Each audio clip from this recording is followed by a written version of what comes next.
What it do, what it do, what it do, what it do, what it do, what it do, what it do, what it do, what it do. What's going on, y'all? It's your play partner.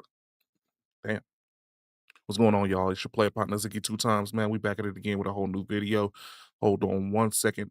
I see my work clothes is in my damn chair, and I don't like the way that look on the screen, bruh.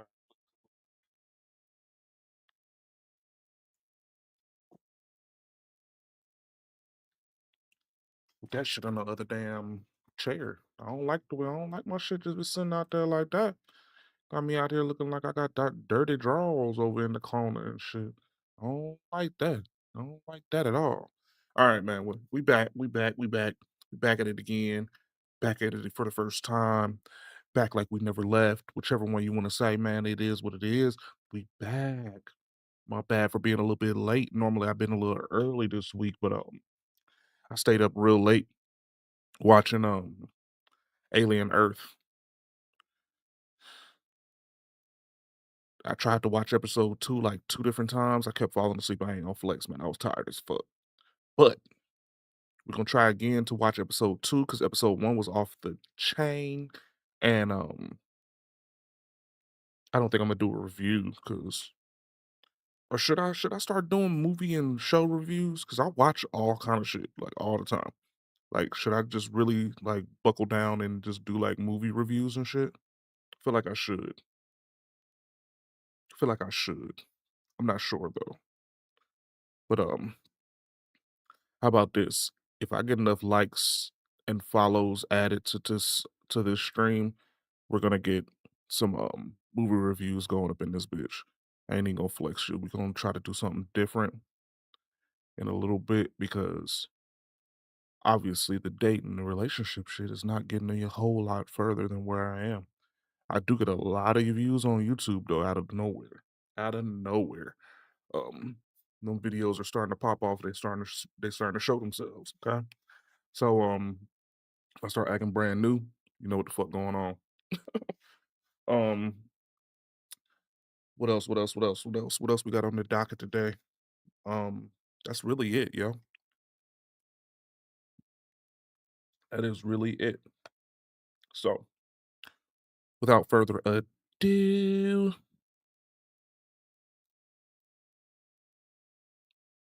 yeah, I figured that was gonna happen. Fuck. That's what happens when you don't do your pre-check, man. I didn't do a pre-check. Did not do a pre-check. So I didn't have my video up. And now they're asking me for stuff. Get out of here. Feminist tries All right, dating there we app go. There as we a go. man and loses it. Yeah. We've seen videos like this before, right? Where they get a taste of a man's reality. Taste of a man's reality. I'd be curious to see how these women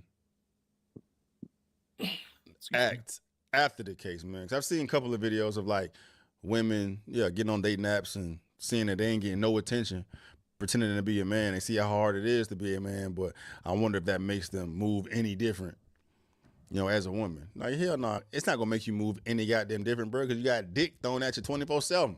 You feel me? True. But yeah, man, let's tap in, man. Before we do, make masculinity great again. Bars.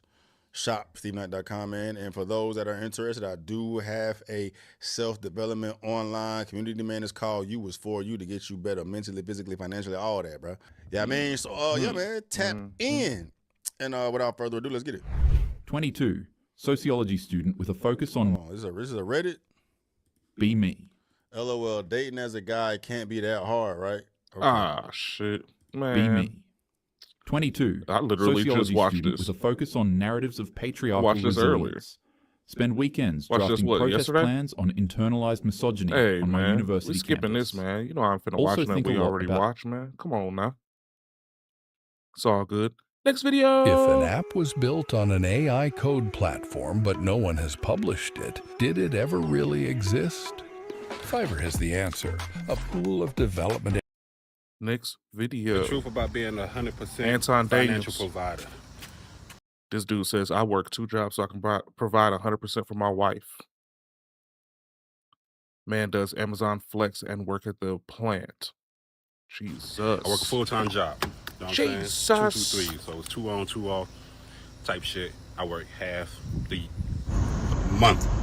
I have absolutely no days off. So the days that I do go to work, I clock in at the battery plant, 12-hour shifts, then I come the hell home.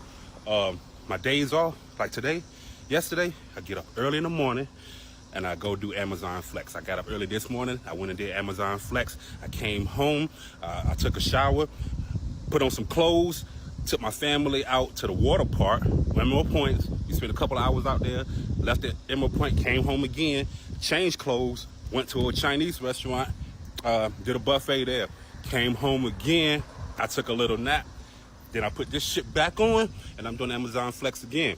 In the meantime, I had my neighbor, where they at? Over there with that red truck right there, I had them come over here and cut my lawn. So I ain't got to do that. That saved me a little bit of time. And I'm carrying my ass back to work. That's the truth about being 100% provider. You know what I'm talking about? There's always go time. Either you dig on doing for your family, you at your real job, or you at some other type of side hustle. I guarantee your girl is getting her doonies beat in. I guarantee it. I guarantee she getting them doonies beat in by some random motherfucker right around the corner. If not somebody she been knowing for years. She getting her doonies beat down. She ain't worried about what you doing out there in the street. She just glad you ain't home. Trust me. Trust me. Somebody tossing that thing around like a damn puppet in Muppet Land.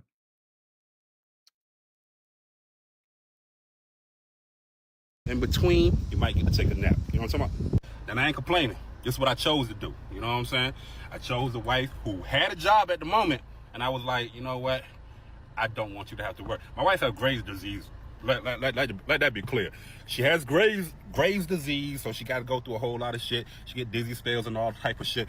I don't want her to have to work. So I was like, look, I will pay you what you was getting at your job. I pay you that every Friday if you just stay home, take care of the house. And she take real good care of the house. Well, I keep up my...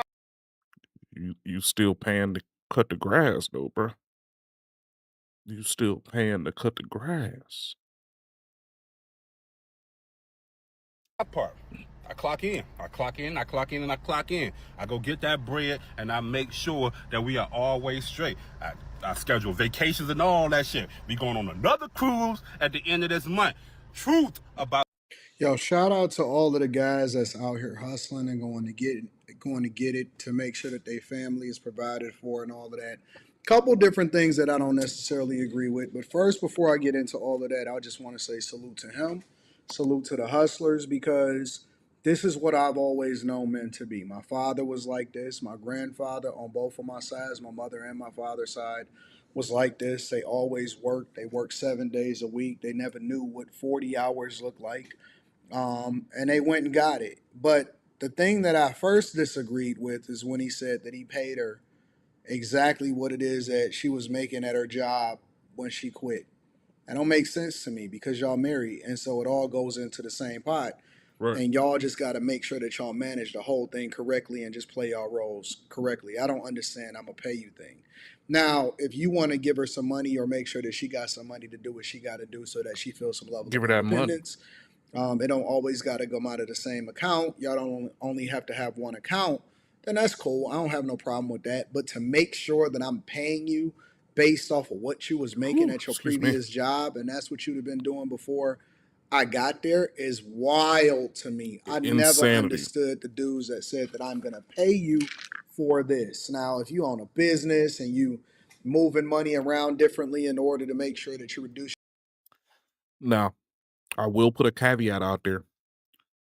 Oh, yeah, what's going on YouTube? I just seen my damn one viewer pop up in here, man. How you doing, man? Make sure you like, comment, and subscribe, man. We doing some bullshit today. We talking dating and all that bullshit. But one caveat to the paying a chick, okay? One caveat. As a bachelor, I am willing to pay a chick for her time missed that day. One day that I want to hang out with you, I'm willing to spend that amount on hanging out with you. If we ain't going nowhere and we just gonna be laid up in the layer, I might give you that amount, your daily pay that day. I ain't paying you no weekly allowance and shit. Fuck out of here. Who does that?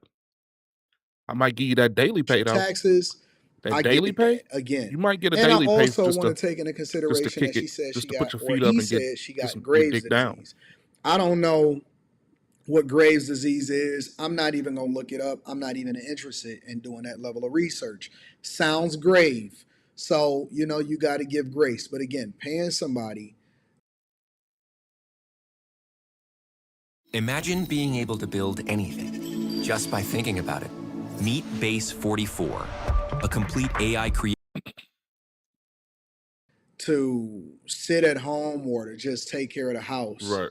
I don't agree with that, because then that means that's true separation of how y'all are supposed to be moving. That's more like her money is her money and my money is our money. No, it all goes into the same pot. And it don't matter if I don't make a whole lot of money or if I make a ton of money. It all goes into the same pot, in my opinion. And that's when y'all know that y'all truly working together, which also feeds into the conversation about 50-50. Because unless y'all coming into it much later in the game where he is super established and she may not be as established, but usually she trying to get with a dude that do way better than her so that she can at some point try to retire from what it is that she's doing and he can just take care of everything. I don't necessarily agree with the notion, the idea, the mindset behind 50-50 is because regardless of what you make, and you should be striving to be productive in general, whether you don't make anything because you're a stay-at-home mother because you take care of the children full time, or you are going to work because the children are in school full time and you still want to have a career, or you want to have something that's productive, or y'all don't have no children at all. And then he obviously always needs to be Break it working because I down. don't believe in house husbands. I believe in traditional family values. It all Shit. is one. Let me dig down to Rihanna. If she got a billy in the bank, I will be cleaning and cooking and ordering up everything to make this house great. Look, I took 4 courses in interior design at college. All this shit would be fucking spick and span and bedazzled and exactly how you want it, baby. However you want it. You feel me? What's going on, EA? EA. I don't know how to say that, but that's how I'm guessing it sounds. Sounds like Johnny Five from that movie. Oh, EA. Okay. I feel a little stupid now. But what's up? What's happening? Welcome to the stream. Welcome to the stream. Where you from? How'd you get here? Pot. So what is this 50-50 thing where, okay, we gonna split it straight down the middle? And I'm not telling y'all what y'all can and can't do in y'all relationships. I'm just I asking the respect that. question because I'm not there's from Earth. I always a just live here. conversation about it. But I think Our car broke down on this ghetto ass planet and I just been stuck. I'm waiting on the technology, man. Gotta get back. that's for people that's shacking up and they don't truly understand the benefits of marriage, right? On top of that, let me say a couple more points. First, guys that provide 100%, I think that those are the true heroes that don't wear capes. And I'm not talking about simping. I'm not talking about just giving her a bunch of money just because and she's not productive and she don't have no children. I'm talking about y'all building together, y'all playing traditional roles. You understand that it ain't no days off. There are. That movie is actually not bad. It's just a shitty title. It's actually not a bad movie, considering it's actually from the 70s, but it says 1994 in the name. Yeah. I don't think it's from 1994 because the quality of the film was actually looks like it was on what is it, 42? Yeah. It looks like it's on some lower quality actual film. So it's not from '94, but it is based in 1994, but it's from the '70s, I think. No Yeah, days off. Most of I the don't think it's time, a you have filter. a side hustle, you got a second job, or you working a lot of overtime and you going to get it, and you doing all of the things that gives your family the freedom to be able to live the life that they want. And I always say I gotta salute y'all because that's very much been what my Maybe. entire life is. Back when I went broke,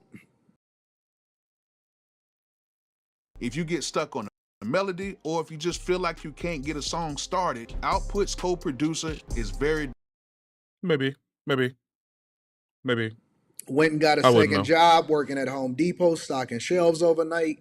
All I know is While I at the same laughed. time, I I went and laughed got a that lot. call center job and went back to school until I could do better. And then I wind up building something and all of that. And y'all, most of y'all know what all of the story is. So for those of y'all that may not be familiar with the beginning of my origin story, tap into the Millionaire Morning Show, and often at times I'll go through some of the things and you can piece it together. But we don't take any days off. There are no days off, ever, ever. You are always on 100%. Oh wow, congratulations, man. Your account, Everton's. The hell is Everton's? Your account is the exact same age as how long I've been streaming, man. That's what's up. You're new to this. You're not true to this. You're new to this, not true to this. What the hell is Everson? What is that? They sell something there? Let me see. Everton's. What is that? Everton's.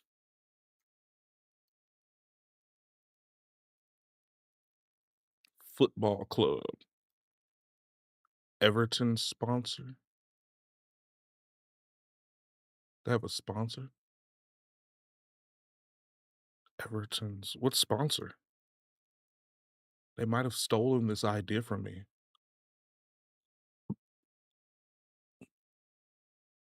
Oh, it's probably your 10th account. Jeez, that means you're getting banned a lot, bud. People don't like the people don't like your commentary. Do more people find that first comment you sent me more racist than not? Okay, okay. Steak, kick. Hey, I'm on cake. I'm on kick. It does look like Steak's logo. For real. Seriously. That's dope, kinda, I guess. I just like blue. I just like blue. I mean, got blue all over the background. I mean, no, I just like to troll certain streamers. Oh, okay, okay, okay. I can respect that. I respect the troll as long as the troll has. Um, I've been banned so many times, so many political. Yeah. See, I don't ban people. I just kind of time people out. I like you to watch. I'm one of those people that doesn't block people. I like to stand on principle, and I like you to watch me and become a fan, even if you don't like me. Because the one thing about trolls is they never give up trolling. So if I block you from being able to message me, but I don't block you from watching me, you're gonna continuously come back and try to troll. So that's just a free viewer. You feel me? I don't know. Maybe I'm thinking about it a little too hard, but that is cool as hell. I never thought about it. That is actually the same kind of blue. That's actually the same kind of blue. That's dope as fuck to me, man. Appreciate it, EA. Appreciate it. I'm glad I could actually force you to follow me. I strong armed that follow. I know I The did. time, You don't have to which tell it'd me. be I know hard I for me did. to feel sorry for women that complain that the kids is always. Wait, not even for trolling, just for like the opinions on simple shit. Oh yeah, see, man, I like to debate. I'm a master debater. Okay, so when I have people that come in here with different opinions, I have the ability to actually say, you know what, I don't agree with you, but I see where you're coming from. And a lot of times, me being a fence rider, I'll say, when it comes down to a lot of topics, because I have a lot of knowledge about a lot of bullshit. But I actually like to hear other people's opinion because I'm very swayable when it comes down to a lot of stuff. But when it comes down to a certain things, no way in fuck am I gonna think like you. Okay? But I mean, it is what it is. I always like to hear people's opinions because I'm a person of the world. Yeah, I don't know much about politics either. I just know what the internet says and what other people say. I know what works for me as far as what the economic policies are, but outside of that, I can give two fucks. I don't know shit about Palestine and Israel at all. I just know they fight and they've been fighting for forever, and it's a waste of my fucking money because we're still paying both of them. America's just doling out all the money they stealing from me to go pay these motherfuckers, and I still ain't got reparations yet. I mean, only at this point, I don't even want 40 acres and a mule. I just want 2 acres and a Mustang. You know, I mean, I'll be cool with that, but see how that works while they're giving $2.4 billion to freaking Ukraine for who knows what. Eh, I wouldn't know if they were evil or not. They ain't got shit to do with me. See, about things about me, one thing about me is that if it doesn't have anything to do with my day-to-day basis or my day-to-day work life, my day-to-day money making or money losing abilities, if it doesn't change the fact how I can get my marijuana on a daily basis, I don't give a fuck.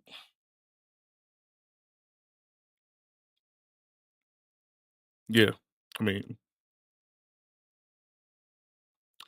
um, as a black person in America that actually has physical pictures of my great grandmother holding tobacco leaves taller than her at the age of 4, yeah, I feel like there is something owed.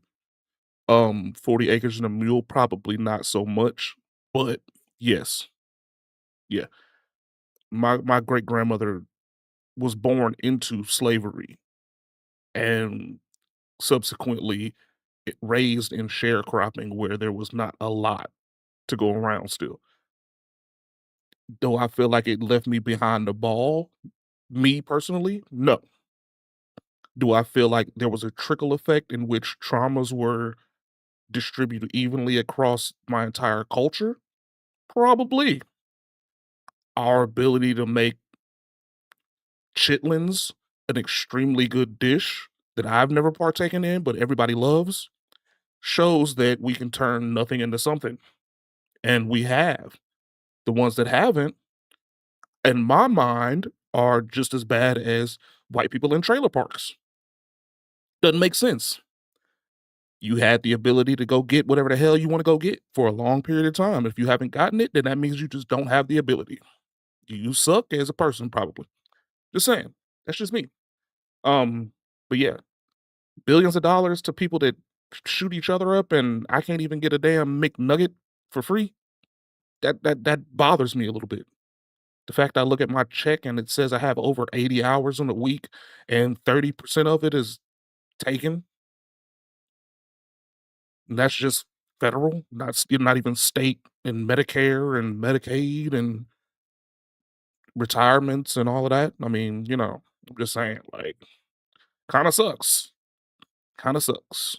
And it just goes over to Ukraine, Israel, Iraq, Afghanistan. I mean, one thing I do that's not probably a political idea, but it is something that makes me lose sleep at night is I follow what the government uses my tax money for. And the fact that I can go buy a 4 set of tires and rims, put it on my car, and I hit a pothole that's been there for 4 years, but we've doled out over $4 billion to countries that just bomb each other, makes me feel some kind of way. Yeah, that's about as far as my political ability goes. Anything else is just asinine to me because I mean, I ain't got shit to do with me. Always need something. It's the same thing. It's the same thing. That's why we working together. That's why we exchanging strengths for weaknesses. That's why, I go out and I I'd rather grind so that join you don't. I'd rather join streams of people with different opinions. I can discuss stuff with. Some of these streams are really echo chambers, and they're not used for viewers, not dick riding the streamers and their views. Exactly. I don't want y'all to dick ride me. I want y'all to combat me sometimes, because a lot of times we're gonna cross over. It's gonna be like a Venn diagram of um consciousness.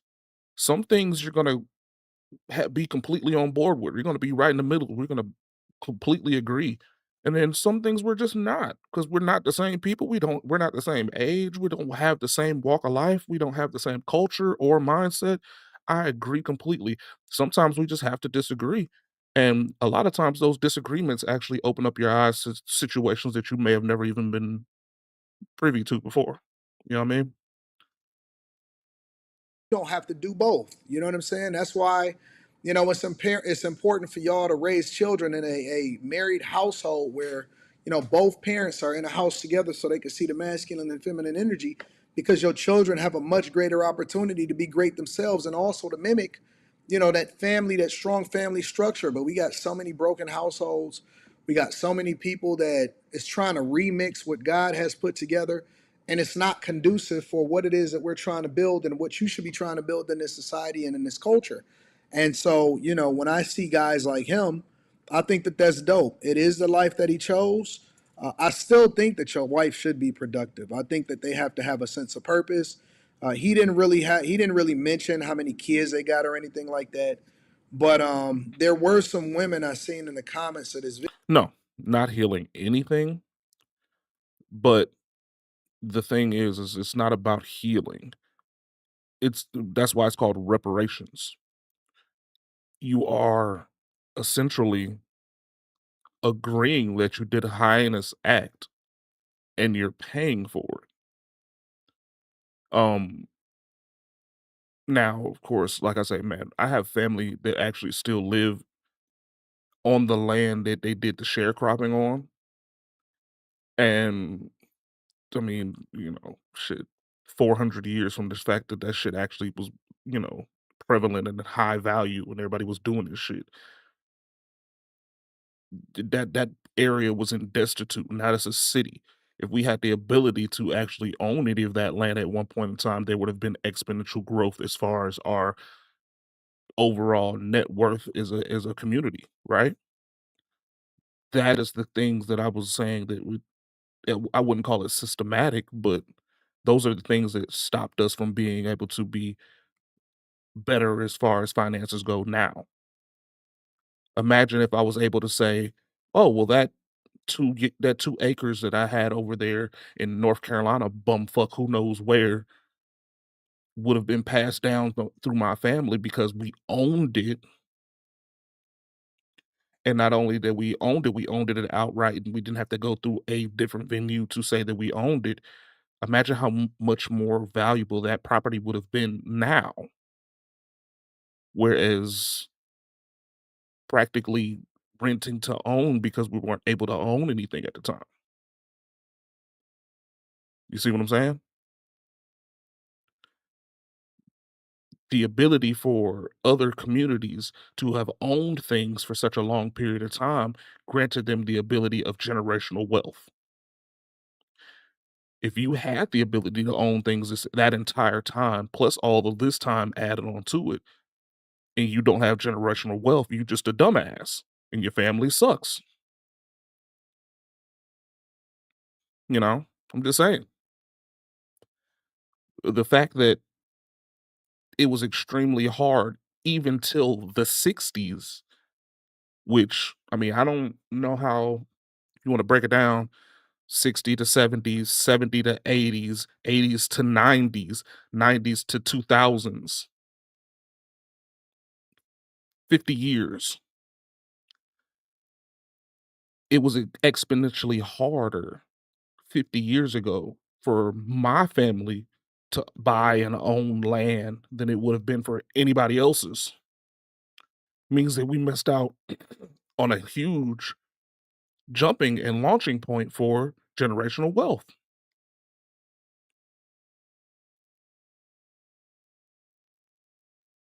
Just saying. And we already see how the housing and land market is currently, even comparison to 5 years ago.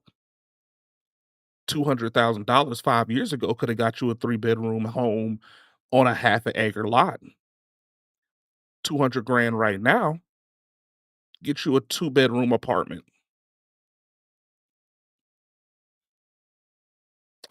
Imagine the difference between, you know what I'm saying? My great grandmother was born in the 30s. No, wait, take that back. The 20s, because my grandmother was born in the 40s. My mom was in the 60s. There you go.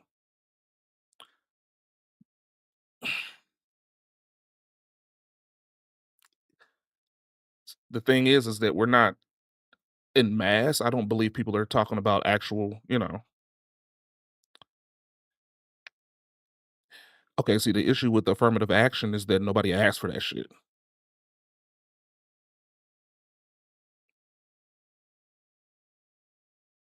We asked to be treated equally. The same way women were asking to get treated equally, and now that they're actually getting treated equally, it's like, ew. It's, affirmative action was just literally guidelines, so y'all can't tell us that we can't work there because we're overqualified for something that we aren't overqualified for. You know what I'm saying? The affirmative action was literally was the government saying, "Hey, this black guy can work here." No, he can't. Yeah, he can work here. You see all of these certifications that he has. You see this education that he has. He doesn't have any felonies. He's following all the guidelines to be able to get hired here, but you're just not hiring him.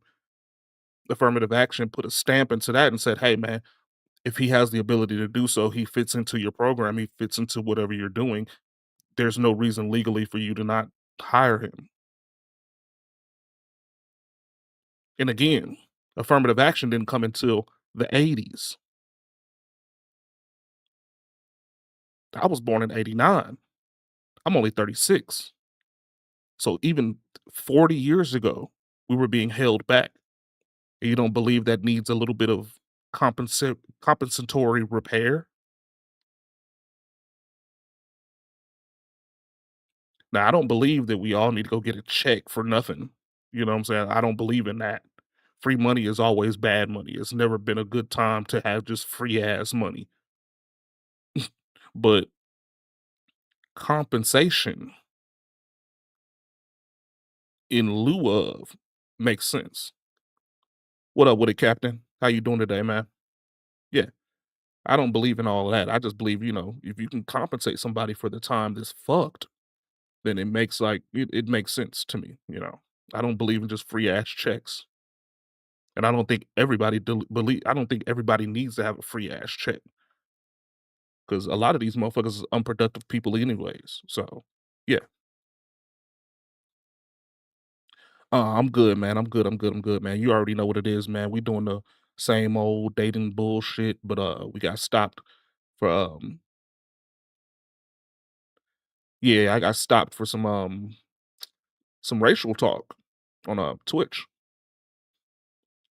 Not really racial talk, man. It's not like they say nothing racist. It's just kind of trying to break down and understand the idea of why reparations are probably still needed.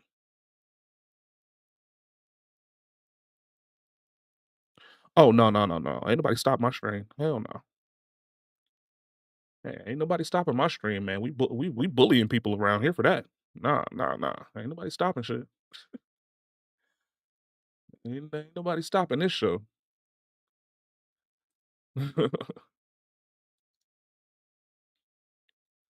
Yeah, yeah. Video. We just had some guys in here on the Twitch side that was asking whether or not reparations would still be valid in this day and age, and I'm like, shit.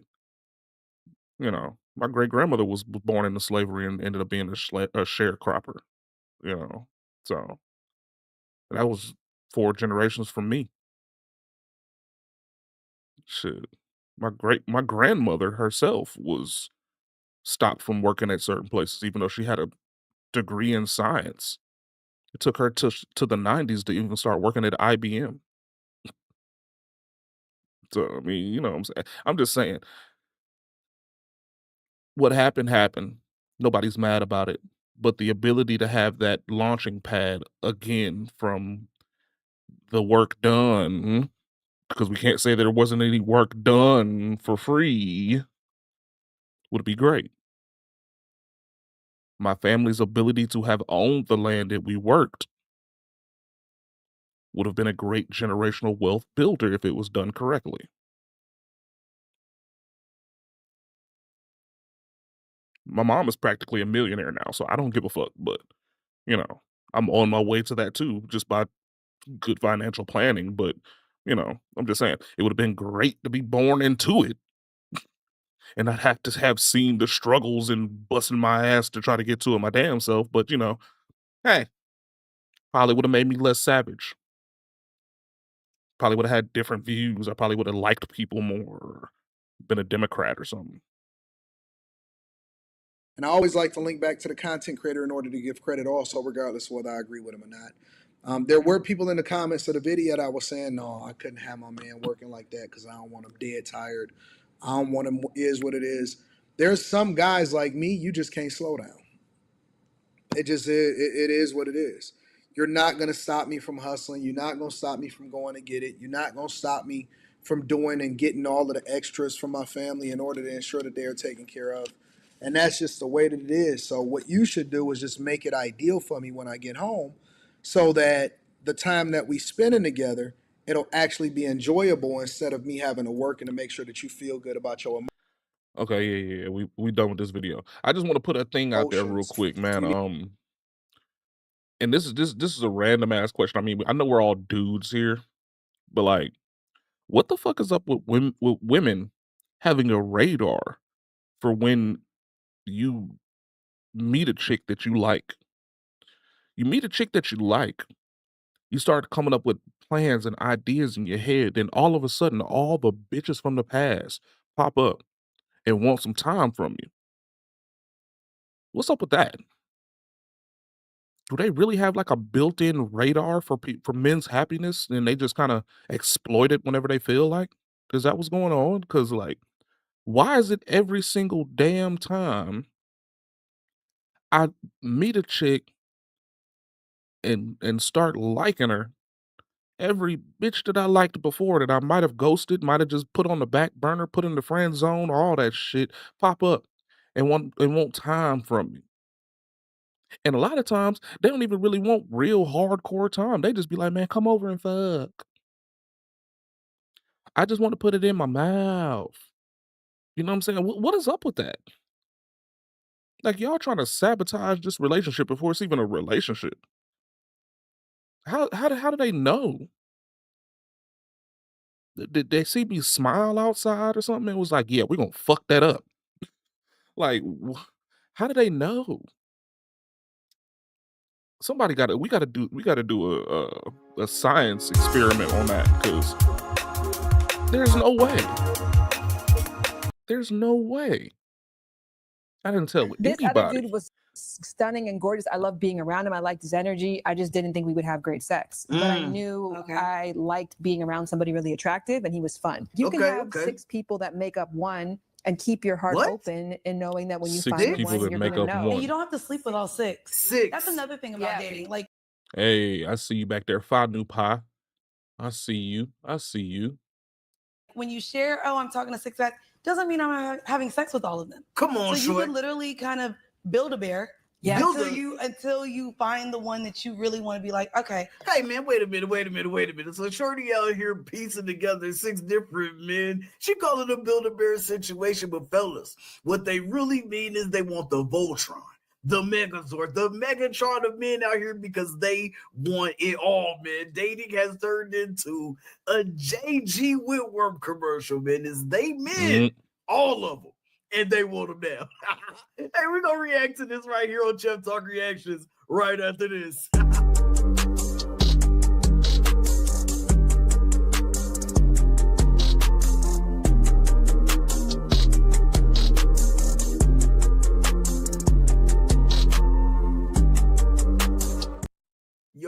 what's good with the YouTube friends and family? Man, it's your boy Sir FH. This right here is Chef Talk Reactions, and we're back here with another video, man. Listen, today we are reacting to a clip from Decisions podcast, man, and from the sound of it, man. The ladies on this podcast, man, they out here making hood rat decisions with their hood rat friends, and it just is what it is, and it's like that for sure, man. Listen, I have not tapped into this podcast. It's my first time seeing this show. I don't know who runs this show or nothing like that, man. But hey, the conversation seems wild, and you know that we are here for that. And so the topic on this here episode, man, is called the emotional tax on casual sex, man. And fellas, listen, man, if you are in these YouTube streets and you be watching panels, man, you may feel like these ladies don't be keeping it real. It's because they in hostile environments, man. When they get together, they tell you exactly what it is, and they have conversations kind of like we do, man. They keep it real, they keep it raw. You know, someone may hide what they do, you know, keep it in the dark a little bit. But you can see right here, man, they are here moving pieces around on a chessboard like a master player. They piecing brothers together like Legos, man. And we're here for the conversation because we get a bird's eye view in. We get to be a fly on the wall, man. Listen, we're gonna. Sorry, y'all. Somebody sent me this picture of Balenciaga basketball shoes. By far the fuggliest shit I've ever seen in my life. And I'm a shoe guy. Why are they turned up like Mexican cowboy boots? This is disgusting. Gonna go ahead and get ready to tap in and tune into this clip, man. Shorty right here, her name is Wheezy WTF. You got Mandy B over here. Hey, Decision podcast is right back on y'all. What y'all got for us? How do you differentiate or tell women that they could have these non-committal friends with benefits situations with men while also wanting the feelings of being cared for, like if they were their partner? I loved what you said so much about accepting your fate, because when you just know in your heart, and most people can know this, 80% of people will find a long-term partner by 40. What? I can't promise you that 80% of people are going to get a house, are going to have their dream job. I can't make that kind of promise. You're going to live in the best city. But that is a stat that only exists for this space. So you can almost move like it's going to happen. But you also have no control over when you meet that person. What you do have control over, I think, though, is your light. Like being in a space where you are light, where you feel liquid, where you don't feel needy because you have opportunities around you. I would say... You would say... Grammarly is an AI tool that goes way beyond spelling and grammar. It helps with the entire writing process, from brainstorming to editing. It'll generate a handful of topics in seconds, completely for free. As a reminder, we're not using this to write our paper for us, but it's simply giving us... Get the fuck out of here. Oh, okay. And I did this when I had a fuck buddy, which Jared is my fuck buddy, which is the worst plot twist. I know, it's so boring. Called this nigga out. It's such a good fuck buddy relationship because I called this man out. Jared is a fuck buddy. I had a cuddle buddy who I would go and sleep over with afterwards because that's not what y'all had. No, but the other guy, I would go over there. We never had sex, but I would walk his dog. It had to be smaller. We would be attracted. He was so fine. He was a model. He wasn't what Jared had sexually, sauce wise and skill wise. The skill. He's smiling on it.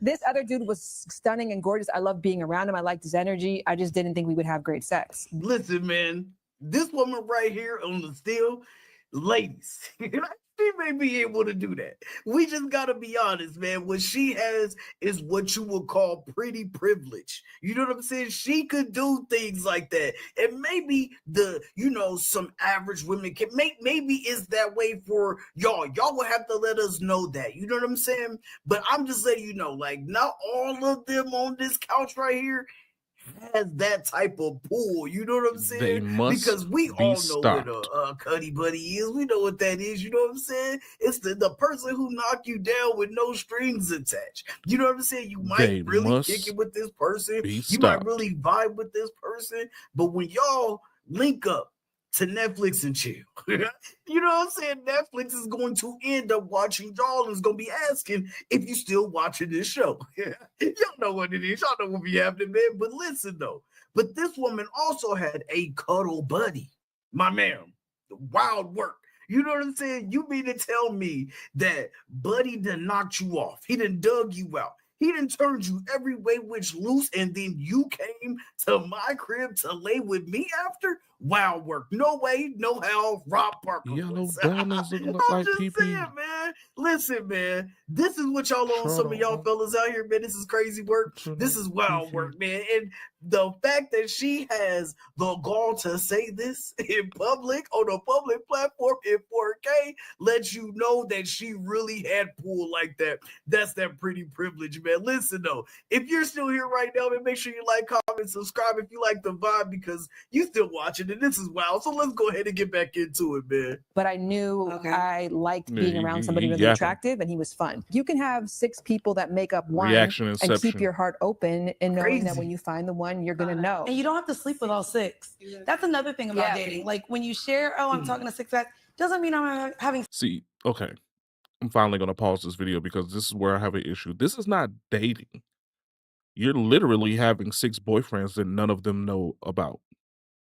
You're having sex with one, you're cuddling with another one is paying your bills, and another one is literally doing all of the boyfriend shit. You have 6 boyfriends, and none of them know about each other. You're basically just a big cheating bitch. Honestly. If you break it down, I mean, if you think about it like this, none of them know about each other.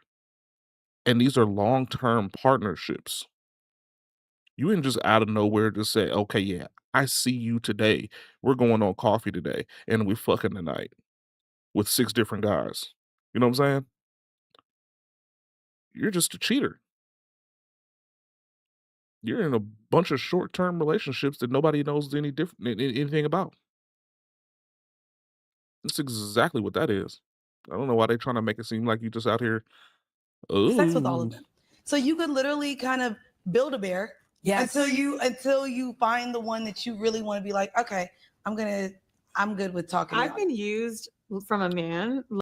You're never gonna find the one when you got 6. No one man is ever gonna equal to 6. You're gonna eventually concede one of these fucking requirements from one of these guys and then homogeneously put all these motherfuckers together. You're never gonna get the value of 6 men from one. So you're gonna continuously have people in the back burner or orbiting forever. Don't be like that. Don't lie to yourself. Don't lie to me. Like in the way Shan used the model guy. You know, some people don't like that word. We do it. We do using someone for everything, right? Right. And when he would come over to me, I love to cook. So I could tell, like, when we would make jokes, he's like, I miss having a girlfriend, you miss having a boyfriend. That admittance of that is like, oh, it's not you. No, it's not you. Y'all just having a good time. You feel me? Y'all just having a good time. Y'all getting the best out of what each other got to offer at the time. And it just is what it is. It happens like that sometimes. But I kind of liked playing house a little bit. I loved having him come over, eat my meal, or no, it sounded like eat my coochie. Oh, he was going to eat that too. Hopefully. Enjoy my meals, watch TV. No, we didn't have sex. Crazy. Watch TV with me, we cuddle a little bit. And that was just kind of it. And I wondered for a long time, is he not as attracted to me because there's no sex? And I was like, oh, he's just not enjoying or able to enjoy the other woman he's having sex with in that way. So for me, he doesn't want to touch that. We connected on dates, but it wasn't crazy sexual energy to where we were that comfortable. That person does exist too. The fuck buddy to me that becomes the cuddle person, I think everyone starts to get really confused. Right. And I'm not talking about basic cuddling after. When it turns into the sleepovers and maybe a plan after, that's when it gets scary. Because we believe the cuddling after is respect. There's no world where Jared ended up marrying a woman he never respected. Leaving after sex doesn't mean there isn't respect there. It's just sometimes the safeguard for both people. But for some reason, we think if they leave. Did you see that? You saw how she was hurt. She was hurt when she said that shit. Hold up. You got to look at this bitch blinking. Her mind was resetting as she was talking. Sex with in that way. So for me, he doesn't want to touch that. We connected on dates, but it wasn't crazy. Look at how this bitch energy with the curly hair we were start blinking like her ass is resetting. Look at this shit. Look at this shit. The fuck buddy to me that becomes the cuddle person, I think everyone starts to get really That confused. bitch Right. I'm not blinking talking like about her basic shit going cuddling off. after. When it turns into the sleepovers and maybe a plan after, that's when it gets Jesus. scary. Because we believe the cuddling after is respect. There's no world where Jared ended up marrying a woman he never respected. Leaving after sex doesn't mean there isn't respect there. It's just sometimes the safeguard for both people. But for Right. some reason, we think if they leave or if we don't get XYZ out of them, we're worthless or we gave up too much of ourselves. Well, you got dick too. Right. Right. And so that's one of those situations to where, you know what I'm saying? Sometimes a girl might be like, well, you know, after a while, it's like, well, you're like, I feel like you're using me and, you know, you're getting what my goods and you're not giving me more and more. And she's basically saying right here, she's admitting is, we're both getting something out of this. We're both using each other for real. We're both getting what we want when we want. We call each other up. You know what I'm saying? We do what we got to do. We go our separate ways, and it just is what it is. Now, she did kind of confuse me on the whole respect situation because he stayed afterwards or whatever the case may be. Man, But that shit don't mean a damn thing. Look here, man. I stay after the coochie good and I'm just sleepy. I'll stay after if you promise me some food after I beat these doonies down and you ain't started cooking when we done. I'm staying. You gotta kick me out at that point because I want some food. Look, I will kick it after the fact. I ain't tripping. I'm a lazy fuck. Once I'm done, I'm trying to chill. I might even plug the PlayStation up.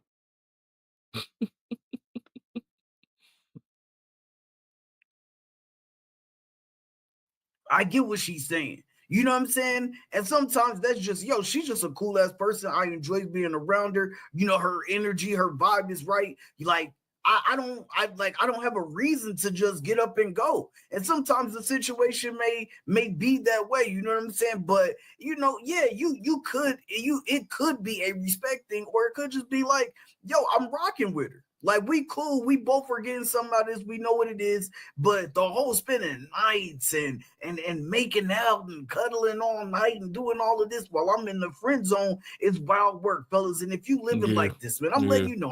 I gotta be real with you, fellas. Yeah, that's definitely wild work. You ain't know finna have me up in here chilling she like said that. we wasn't that attracted or that. our sexual. No, it's you. You set the parameters on that situation, and he just was like, "Bet I'm here, and I'm here for it."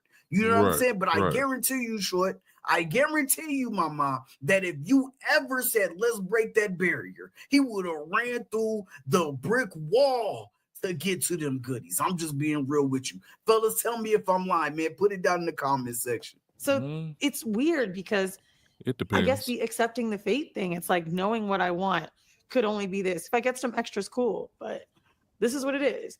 I know I need to have some good carnal sex. That's what it is. That's where I want it to last. That's where I want it to stay. And like, even creating that, I think is important. For women like us, and I'm putting... You know, the crazy thing about all of these podcasts and shit like that, right, is that for the longest, women have always put out this stereotype that men are just so sexually deviant and we're so sexually repressed and we gotta have it. Even if we gotta take it and all of that stuff like that, man. But then you hear them talking amongst each other and then you just see like, damn, we don't talk like that as dudes. I mean, yeah, we might, over embellish or, over detail a certain situation here or there with our homies and shit. But these women are willing to talk like this to strangers.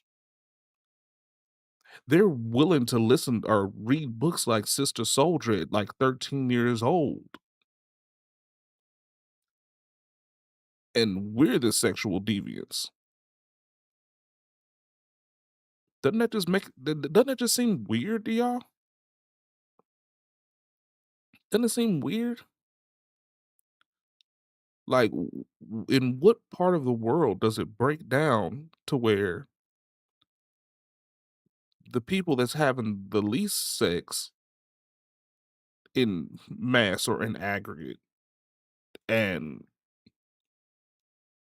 the people that have the least amount of spank bank material, we'll call it, are the ones that are considered sexual deviants. While we're sitting here reading Sister Soldier talking about carnal sex with strangers. Women will high five each other because they just happenstance started talking about the rose or their toy or whatever. And another girl just overheard them and was like, girl, hell yeah. And they slap hands with it and shit like that. I mean, why are we deemed as sexual deviants? Huh? It doesn't make sense because we're more willing to to chart the advance, the first. But if you sitting over here thinking about it 55 million more times than I am, but I'm just the one that says, "Damn, man, she fine as a motherfucker. Let me go out here and talk to her real quick and see if I can get some." Then we're the ones that are weird.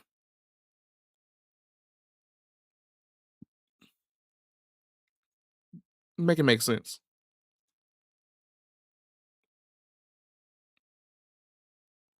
Us together. Right. Yeah, Who, make it make sense. again, I there's a don't know. gap between what they see themselves doing and what they're actually I'm doing. not sure. A lot of that is because of fear. So I'm just curious if you guys feel like you lost anything in pursuit of sexual liberation. I think early on I lost myself. Like I said earlier, I was doing things for the pleasure of someone else. I was seeking validation from someone else. I was thinking that, if back to what we were talking, if I give him the best head of his life, he's gonna like me more and put me on a pedestal and all these things. Like I lost myself for a long time in the pursuit of confidence, essentially. Right. Like it was a false sense of confidence that I wore out to parties and clubs. And yes, I had the personality, but maybe I didn't look as, the part. And so I lost myself a lot. She's gonna have to break that down. I know she ain't, but she got to break that down because that didn't make any sense to me. But I mean, yeah, that's what women do. They do whatever they can to make sure that they get the best results out of a man through their sexual exploits. The only difference is that y'all bounce from man to man because of emotional issues, which means that you're continuously dealing with new man in those aspects. And a lot of the time, every man ain't pleased the same way. So you got to switch it all up. Just because you give this dude amazing head don't mean that the exact same thing that you was doing over here is going to please him the same way. Straight up.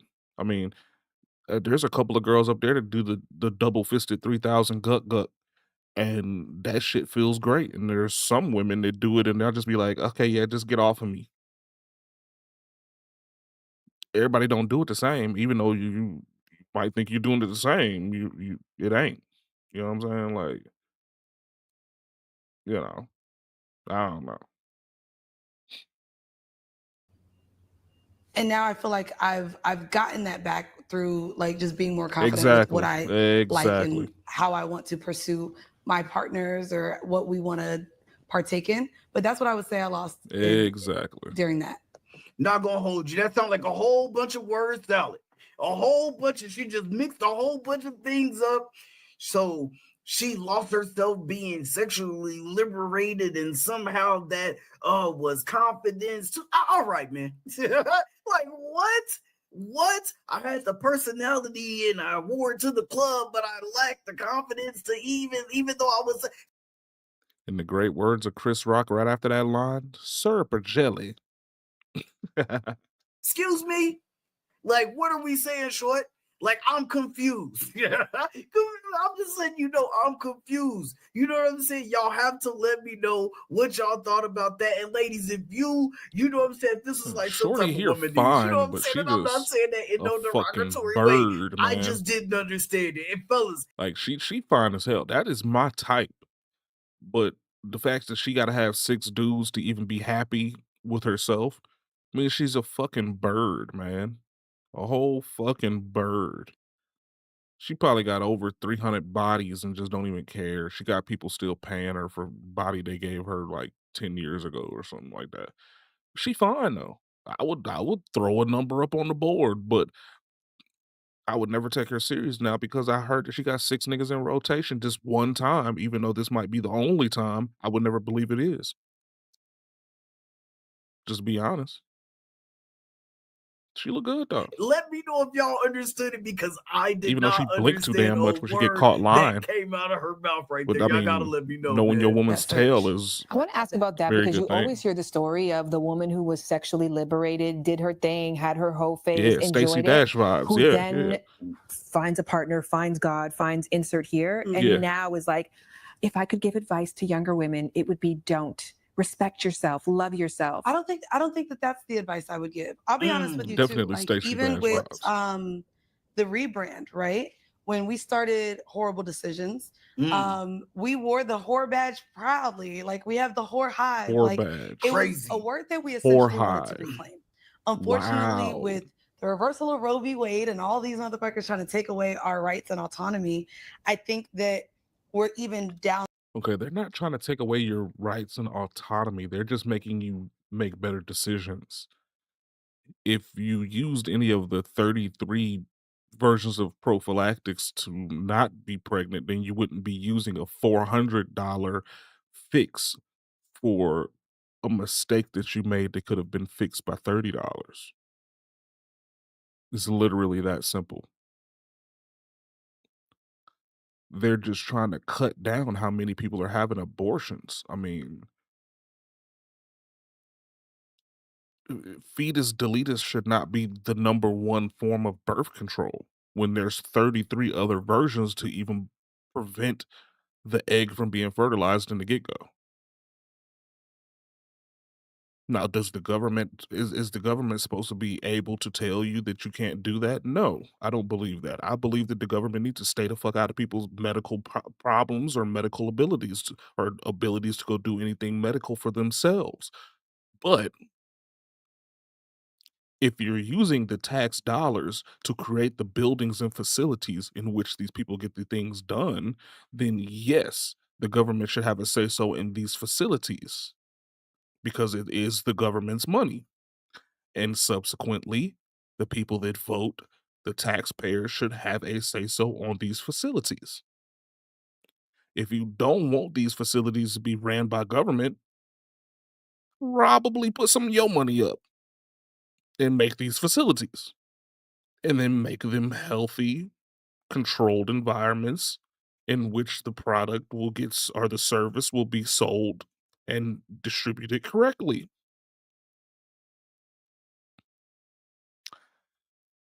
I mean, you know, that's just how I see it. Could be wrong. Could be wrong. But I don't think I'm wrong. On the rabbit hole even further of what it looks like to be labeled as that. And I think as a woman seeking her own sexual liberation and what it really means is freedom and power Sorry, y'all. to remove yourself from all stigmas and all labels that patriarchy has Twitch wanted is to going give through us, an right? ad break And so right for quick. me, where I thought it would be an empowering word, it's one of That those nigga words yelling, that "Stop." we as women, I don't think we'll ever get to reclaim. Good, man. Hey, listen, I'm sorry. I'm sorry. I had to stop it right there. We don't need to reclaim every word. We just don't. Fortunately. And so that title, you gave up. It's not a badge to wear that anymore. However, to feel free and to feel powerful and to be able to express to a man, no.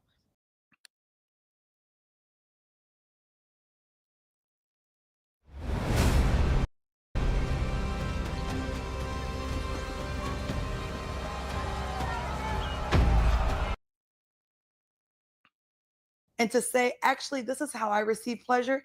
If you can't do that, I'm fine. Me not changing myself to appease a man or to be more likely for him to select me. Right. That's power. That's liberation. What? It's not walking around here saying, oh, I fuck everybody, whoever I want. I also take it from the back and all my holes. Like, there's a way to express it, yes. And we've done it on this pod for 8 years comedically and we've shared our traumas, we shared our laughs. Sex is fun, right? You're but right, I think Sorry for the me, ad like, break over there, Twitch. owning Sorry about your that. true power. I didn't do So it. when you say you want to sleep with someone, preordained. doing it because you want to do it. and really knowing what you want. Like even when we were talking about, right, the casual partners, I think that's the problem with a lot of women. They're like, yeah, I just want to use him for dick. And then he comes over and you realize, no, bitch, you want to be held. Right. You want a hug. Right. You want a man to rub you on your forehead. There actually are more things that you want. And now liberation to you only looks like dick. Hey, listen, man. She cooking. She cooking. Liberation doesn't look like asking for all of those other things you actually want, which is what leaves you feeling completely empty. But hey, listen, man, I'm sorry. I got to end it there. I did not know that I was going to even go that deep into the conversation. Cooked on that one. I ain't gonna lie. I got to end the video there. And if y'all want to see more, make sure y'all tap over to Decision Podcast. I actually went further than I was originally going to stop because what she was saying was some BS for a little bit. I agree with a few things, but with, the whole labeling and doing all this, and I want to label this, and I want to label that, and I want to reclaim this. We don't need to reclaim all these labels, We don't need to keep listening to you talking about the explanation, bro. All power to you, man. All power to you, man. That was Champ Talk over YouTube. Stay safe. It's right here. It's Mediocre Tutorials and Review. MTR. Big dog. Holla at your boy. I haven't done shit in so long. We're doing the work out here, man. We're doing the work. But help. I don't know how it is that they thought that this story was going to end. More than likely not like this. The idea that you can have an application where the users are anonymous and through that anonymity can talk about someone that they've... All right, y'all. It's a new version of the men's T-Dating app. A new version, because it was about 2 different ones and they got shut down real quick, real fast, because women just reported the hell out of it, I guess. I don't really know. But this one has been up for about 2 weeks. I've seen it on my Facebook feed, and I've been waiting on somebody to make a video about it because I wasn't going to be the one to do it because I was going to get canceled. But if I'm just talking about it when somebody else is talking about it, then I think I'll be cool. interacted with, gone on a date with, potentially slept with. And what started out supposedly as a way for women to inform other women of aggressive or weird dudes turned into exactly what the namesake is, a tea-sipping app. A gossip forum, which led to many men complaining because they were just like, this information is not even true about me. You got women up there shaming me, insulting me, calling me gay, saying that I like to diddle with children. And these cases turned into real-life defamation claims. And not only that, but then for an application that touted protecting users, they couldn't even protect your own damn information. With security breaches reported across the internet where hackers took private information from their users. The final cap on the story is that the men's version of the T app, called T on Her, is officially #3 ranked app in all of the Apple App Store. And my guess is it's going to take that #2 spot, probably not ChatGPT's because they just came out with version 5. Nevertheless, they started it and a group of men have officially ended it. Armageddon out here on these streets, and the app is coming for its reckoning. Let's take a look at some of the capabilities, and then I want to get into some of the internet response in regards to this. So you'll see here, there's notification trays, there's the actual dating advice portion, and you'll see it's the same concept. There's the green flags, there's the red flags. They have community profiles that can be created without the consent of the young ladies. You can then report users that are... I would say it's like having another producer in the room that knows exactly what your song needs. This is Co-Producer, and it seriously saved me hours of searching for samples. It listens to your track and... Let me see if we got this app over active here. Problems within our community. They have settings, and then a pseudonym system. Not sure exactly what that is, but I can only imagine it's a way to further hide your identity. Now, the first version of the Men's T app was called T-Born, and that was taken down because users inevitably started to upload, I guess, revenge porn or just nudes in general of the women that uploaded to profiles within the app. Apparently, allegedly, that's happening again on this newer version. Y'all wanted to play stupid games, so now y'all are winning stupid prizes.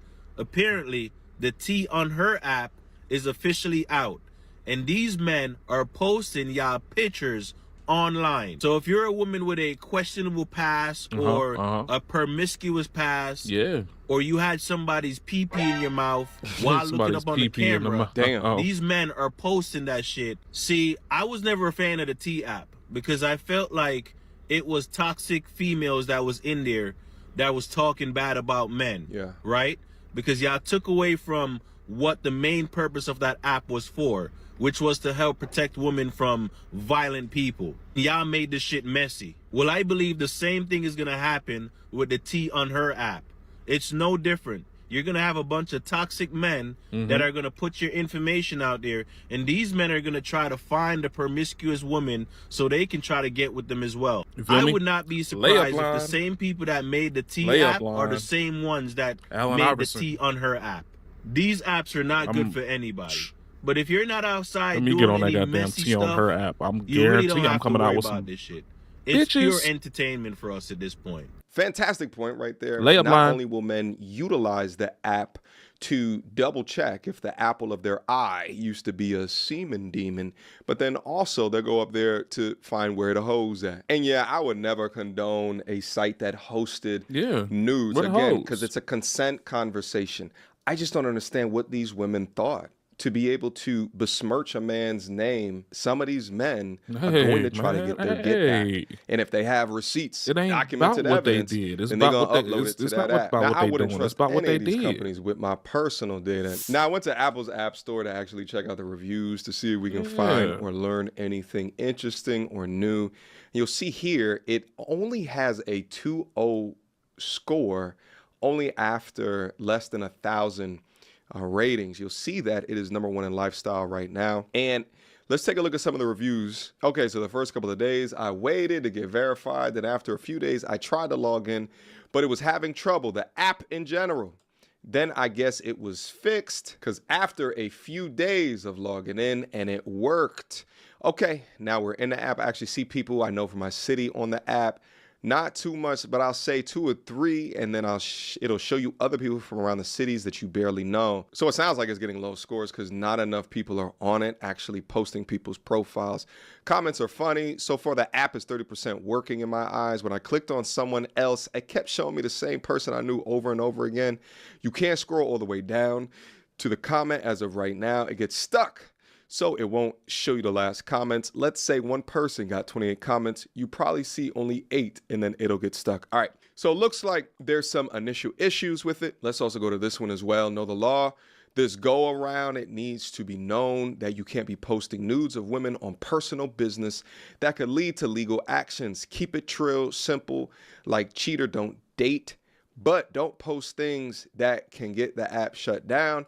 The maker of the app needs to put that in the app because you got the slow ones that don't get it, and I'm already seeing it. I always have a sneaking suspicion that the low rating here is women getting up on the app and just 1-starring it. Let's take a look at the last one here. It looks like it's a 5-star. These 1-star reviews and people saying this app scamming are not real. They are lying on this app 1,000% real. Oh, okay. He got some Great inside thing about info. the Google Career Certificate is no experience is necessary. He's an insider. He's seeing it for what it is, man. Y'all gotta watch out, man. These folks out here be making some fake ass damn reviews. And it feels like it's women downloaded. This is exactly what I was just saying. And putting these false reviews on here to attempt to take the app down because now that the tables are turned and men got the T app, this app is 100% real. And I have no problems with the app, only a few bucks. Yo, it's so crazy how many people don't use punctuation. At least put your shit through AI. What's also interesting that I saw right here is regards to the app privacy. Newville Media Corporation. Hey, listen, if any of the PR people over there want to come on chat with me, I'd open up the platform to that. Indicated that the app's privacy practices may include handling of data as described below, but it said data is not collected. So I'm wondering if this has the risk, the security risk that the original, the girls version of the T app has. Maybe not, because it's saying here that no data is collected. Quick emergency meeting. I was recently searching for my name online and found way too much personal information, which brought me down this weird rabbit hole of how. Okay, and we ain't listen to all that MTR. I fuck with you, man, but here goes a couple of more just screenshots of the current VPN version. trying to sell. Looks like there's a location feature up here to check within your city. You can see again some of the green, the red, and then this chick right here got a yellow one. That look like that's the report button. So you'll also see that it looks like it has some comments attached to the profile. F to friends, want to act straight, defending crazy.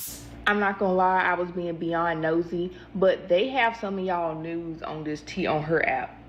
So y'all might want to get up there and check, make sure it ain't you. Now, again, I cannot condone the posting of any nudes or any revenge porn. Just as that one comment said, just because you post it from your phone and they may not collect any information does not mean that they can't find you. I would highly suggest that y'all not spoil the app and do that, because then that will definitely get it taken down.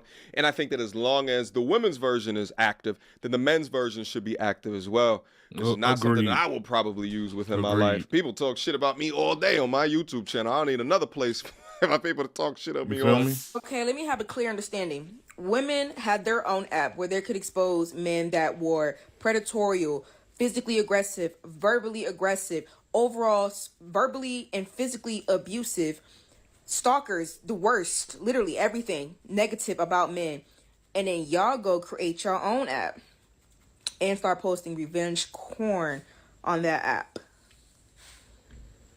Another day goes by and you guys seem to prove our point again. It's hilarious to me how they can be so brain dead to the obvious, is that obviously the app was not being utilized in order to protect women, although it's in their mission statement. They'd even go through their own hoops, checks, and balances to protect y'all data and y'all information, which is now on location apps and maps on sites like Reddit. What y'all were using it for was to create stories, to lie, to be messy, to create controversies. There's dudes that were in perfectly healthy relationships that are no longer in relationships because y'all made some shit up about them. Albeit the nude shit on the men's version of the app is wild. I agree with you there. But to act like women were just utilizing the female version in order to, protect themselves is complete and utter blasphemy. Now, I was just about to end the video and I came across this article. The T on Her, a rival T app for men, is leaking users' personal data and driver's licenses.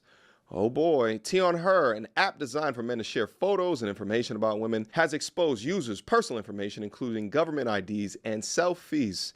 TechCrunch can confirm. The article then goes on to explain that the T on Her app was a competitor to the T app. Then they talk about the T app getting exposed. T on Her, which is now ranked number 2 amongst lifestyle apps on iOS, appears to be direct rebuttal on the T app, yada, yada, yada. TechCrunch has found at least one security flaw that allows anyone accessing to data belonging to the T on Her app users, including their usernames and associated email addresses, as well as driver's license and selfies that the users uploaded to T on Her.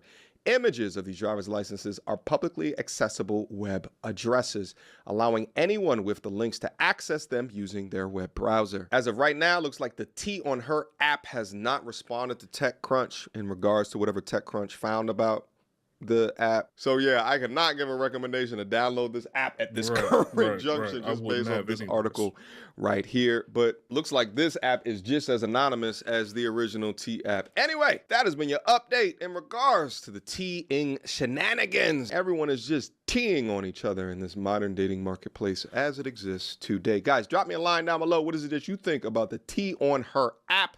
The update, do you think that it's an appropriate response to the T app? Do you think that they're going to fix all of the flaws, the bugs that we saw in the reviews?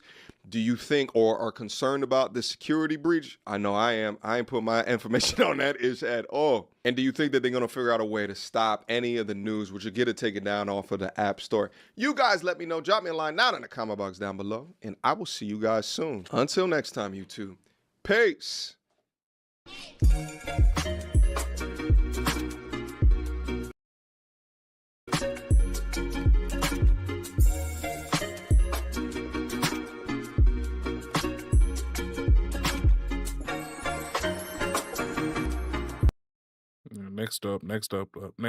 Next video.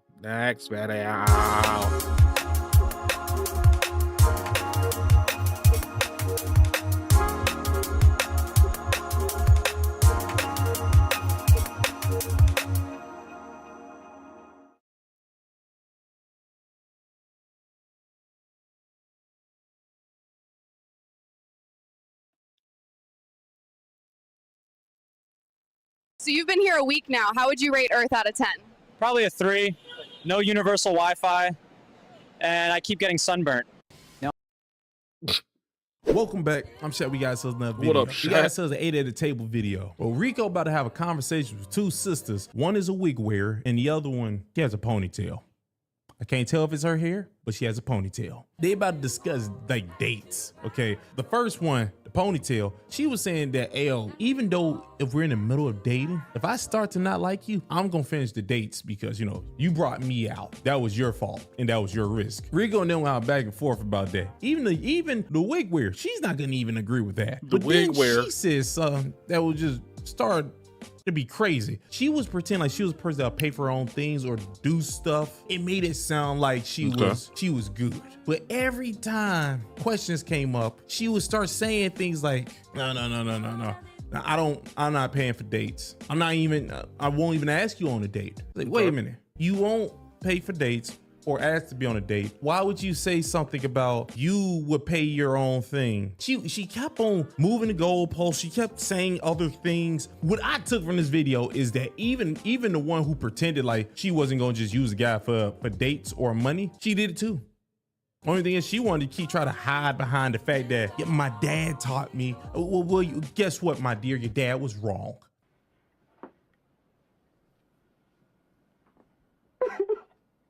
Someone should have told you not wear a wig and a hat at the same time. It makes no sense. Get the cash app and I might. We got some cash apps. Father Figures, $50.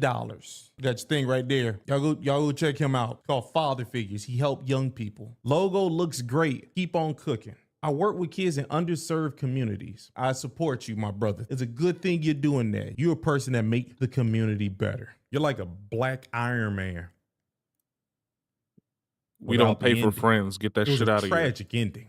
Lamar, $45. Seeing your YouTube videos. Figure I'd show you some love. Hey, what's up, Lamar? Hey, man, I'm letting you know right now. Thanks for the $45. But that I'll tell you, that big green car, that big green truck, I forgot what it's called, felt like 6ix9ine riding around in there. Felt like a rapper. Anytime anybody make eye contact with me, I just rolled the window up. I didn't want to look at them for too long in a bright green truck. Christopher, $5. Triggered. My bro, we are triggered over here. Everybody, get in a circle, gather around. We're all getting triggered. But hold up, you just hit this video, need you to hit the like button, hit subscribe, hit notification bell. In the comment section, give me a thumbs up or a heart. Just let me know that's real. But let's waste no more time. Let's roll the clip.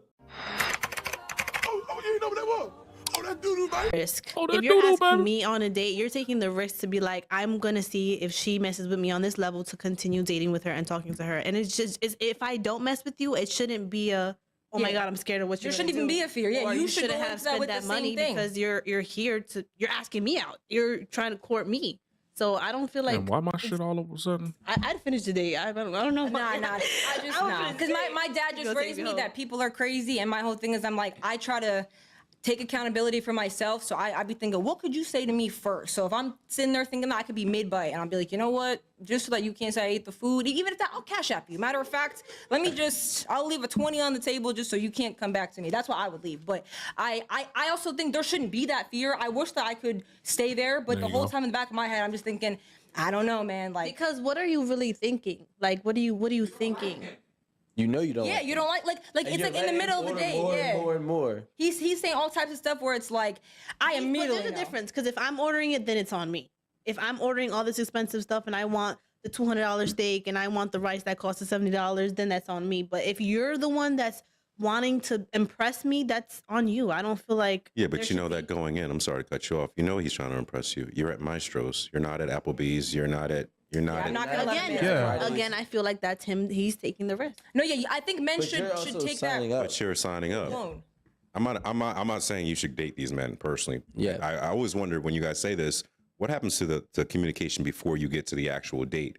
Because you guys make it sound like this guy showed up and now he's just big bad monster.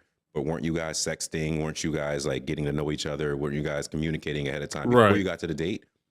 I don't think I'd be sexting before the first date. That part. You a lie. I swear. Well, I ain't gonna lie. He's right. I believe she's a liar. I don't let you know now. I mean, look here. If I'm willing to take you to Maestro's or Ruth Chris or Steak 48 or what's the shit? Ray on the River. If I'm willing to take you there, then I see some potential in this entire thing going down. And more than likely, we did talk for about a week and a half beforehand. And if we didn't, then that's on me for not vetting you correctly. But if I'm taking you to Steak 48ers from Ray on the Rivers, we done had some conversations. And if you don't like me before then, you need to let me the fuck know. If you're a person, if you go on dates with people you don't know and you get expensive stuff, like you do any of those things, I truly believe you're a person. You're sending booty pics, baby. You sending all types of it. You sending booty pics, you sending feet pics, you sending all of it. You can't lie to me. I know you're doing it. You're not a lady who just walks around with like a dress all the way down to her ankles that's not skin tight. I would expect them not to do those things. And guess what? They ain't finna order like a $200 steak. If you are ordering expensive, nigga, please. I know you sending booty pics. I think he's a lame, so she wouldn't. But what I would say is, let's you're saying that we should be like date. Let me ask you a question. Are you saying that we should be afraid of like what he might think after, or? We're not afraid, but you have to take some type of accountability for the fact of leading a man on without any proper expectations being set. So if you tell this man, or whether the man got it or not, over there right, on his sound. Men care about their investments. Is it the Shure MV7? Is that why? Because right? everybody has a whole lot of issues with plosives. Has a Shure, but then most of the times it's probably an MV7 and not a SM7B like this one over here, or like MTR on the last video has an SM7DB, which is the one that has the USB plug-in as well. Like people will have the MV7, which is the smaller canister, and they probably have to turn it up hella hard just so they can even get the damn vocals to sound correct. But then now they have plosives all over the place. Those P's and B's busting that damn shit down. You see how I can say P and B and it not be blowing up all over the microphone? It's because I have decent EQ. I have a decent understanding of what my volume is versus what the volume going in and out of this shit is. And if you don't have that kind of understanding, then you're probably going to have an issue with your P's and B's and sometimes your S's and X's. You know, you're going to have a whole lot of extra semblance around all of that. And I mean, I hate that these people to have all this damn money and make all of these damn content have issues with sound. And this is the number one thing that people look for when they listen to podcasts. I mean, it's crazy to me. The man now, he's starting to invest in you. He cares about his investment, and you are a part of that, right? But investment takes risk, and that's what she's saying. Yeah, is that you should understand the risk of I might ball out, meaning you as a man should make a decision. I'm willing to max out $600 no matter what. Huh? If she walks away and says, you, I'm willing to invest the same way you would if you invested in a property. Therefore, we shouldn't have that expectation. So if it is an investment, then it's... Do you guys think that men don't get mad when they take risk and lose on the properties? Absolutely. So there's reactions no matter. You should take accountability to that too. No, what I'm trying to say is that you have to understand that there's a reaction no matter the risk. That's true. Exactly. There's risk to take. Does not mean at the end of that risk and I lost, I'm not mad. Upset and I don't want to take my hand and place it somewhere on like a soft, supple body. Like that doesn't mean that. We're not saying that it's a good thing, but it's true. So the accountability goes both ways. You and me. For sure. Reaction. If I risk my money in stocks, there's a reaction. If I risk my money in a date, on a date, in real estate, it doesn't matter. I'm gonna react. You might not see the reaction. A man might crawl up in a ball or crawl up in a room and just start swinging at the air. Right? Like, I can't believe I just lost this shit. Like, you know what I'm saying? I actually just watched the man lose $20,000 in the stocks like 2-3 weeks ago. And damn, didn't I just skip a video? God damn. Don't miss this WNBA season. Watch live as rising stars. I'm going to have to get damn YouTube Premium, dog. This is just getting ridiculous. Yeah, and he did it because he had a daughter. Shout out to you. You know what I'm saying? He's like, yo, I want to, whatever. Moral of the story is men have reactions when they take risks. We understand it's a risk, but that does not mean that when we lose, we just smile like, all right, I just lost. Yeah, nah. So what happens is when you don't set these proper expectations, if you told this man this, hey, listen, you want to take me out to Mastros, right? I just want to let you know, as of right now, I'm not really feeling you, right? Or I'm really not that attracted, or I don't feel like our chemistry is there. Find a way to package it up and allow him to know that he's not going there with expectations that he's already winning, right? Allow him to go in there from a losing expectation, like, well, maybe I could win her over. See, the thing is, when you say yes to a man, if he gets on this high horse and he starts floating, right? And now he's in la la land in this big bubble. And then when you tell him, hey, I'm going to Uber home, I don't want you to bring me home, you just popped it. There's no way. I'm letting you know right now, Rico, there's no way they're going to do that. I'm just use myself. So take this as a projection. I'm projecting onto other men. If you told me us getting ready to go to an expensive date, if you said, hey, yo, I'm not feeling you. You ain't going on that expensive date. Fuck that. Baby, we splitting this bill. And tell you the truth, you gonna be paying a whole lot for your side. I don't even want to eat here. So guess what? I want to drink water. I want to get some salad and drink water. My bill will only come up to like $20. You be doing all this by yourself. You ain't feeling me. I ain't spending no money. I'm gonna know what drawers you're wearing. A whole lot of things finna have to happen. If you think I'm finna spend big bucks. Want to know what kind of drawers you wearing? Just told me. It'll never happen. Never mind. It'll never happen. Once you tell me you're not feeling me, I'm not even feeling you. What is this? Is Ice Spice over here or something? You don't get to tell me that and think I'm finna spend money. That's not how this works. Right. Rico, they will never agree to what you just said. Right. They'll tell you yes, probably. The fuck I look like spending money if I ain't gonna but get when they nothing out leave of from the it at all. podcast Fuck or outta whatever here. y'all doing, It's like, not I ain't happening. doing that. I don't have to pay for most of my meals now. And now it's like, and he doesn't even know, like, he's almost like, most guys would love to be like, well, she told me she didn't like me midway through the date. We wouldn't fear that. I'd be like, hey, listen, this date is not going the way I would plan. I thought it might help. Honestly, I'm not that attracted to you. I don't feel like our chemistry is really there. You're in a public place, so you are safe. And you're like, we can continue to finish this date, or I can leave now. How would you like to go about it? That man would be like, all right, you know what? 9 times out of 10, he'd be like, let's finish it. But that's because he's trying again. He's trying. No, I feel like a man knows when to chalk. Some men are not going to stop, right? But some men will be like, yo, all right, I'm going to just chalk it up, but we're already here. And honestly, he's probably going to really like you. He's not going to lie. He'll be like, damn, she was honest with me. So he's going to try harder. Not if she don't pay for her side. I don't care what Rico's saying. I'm telling y'all, I am a person. I got money. I got all types of money now. I'm not rich. I got money. And guess what? If you tell me what you just said and you don't think you finna pay for your meal, I'm gonna go to the bathroom and never come back. So Rico, I get what you're saying, Rico. A lot of men will appreciate it, but they won't. The women won't appreciate it. But when you just leave a man up and like, cause men start to become delusional too. So now this man is being Atlanta Delulu. What?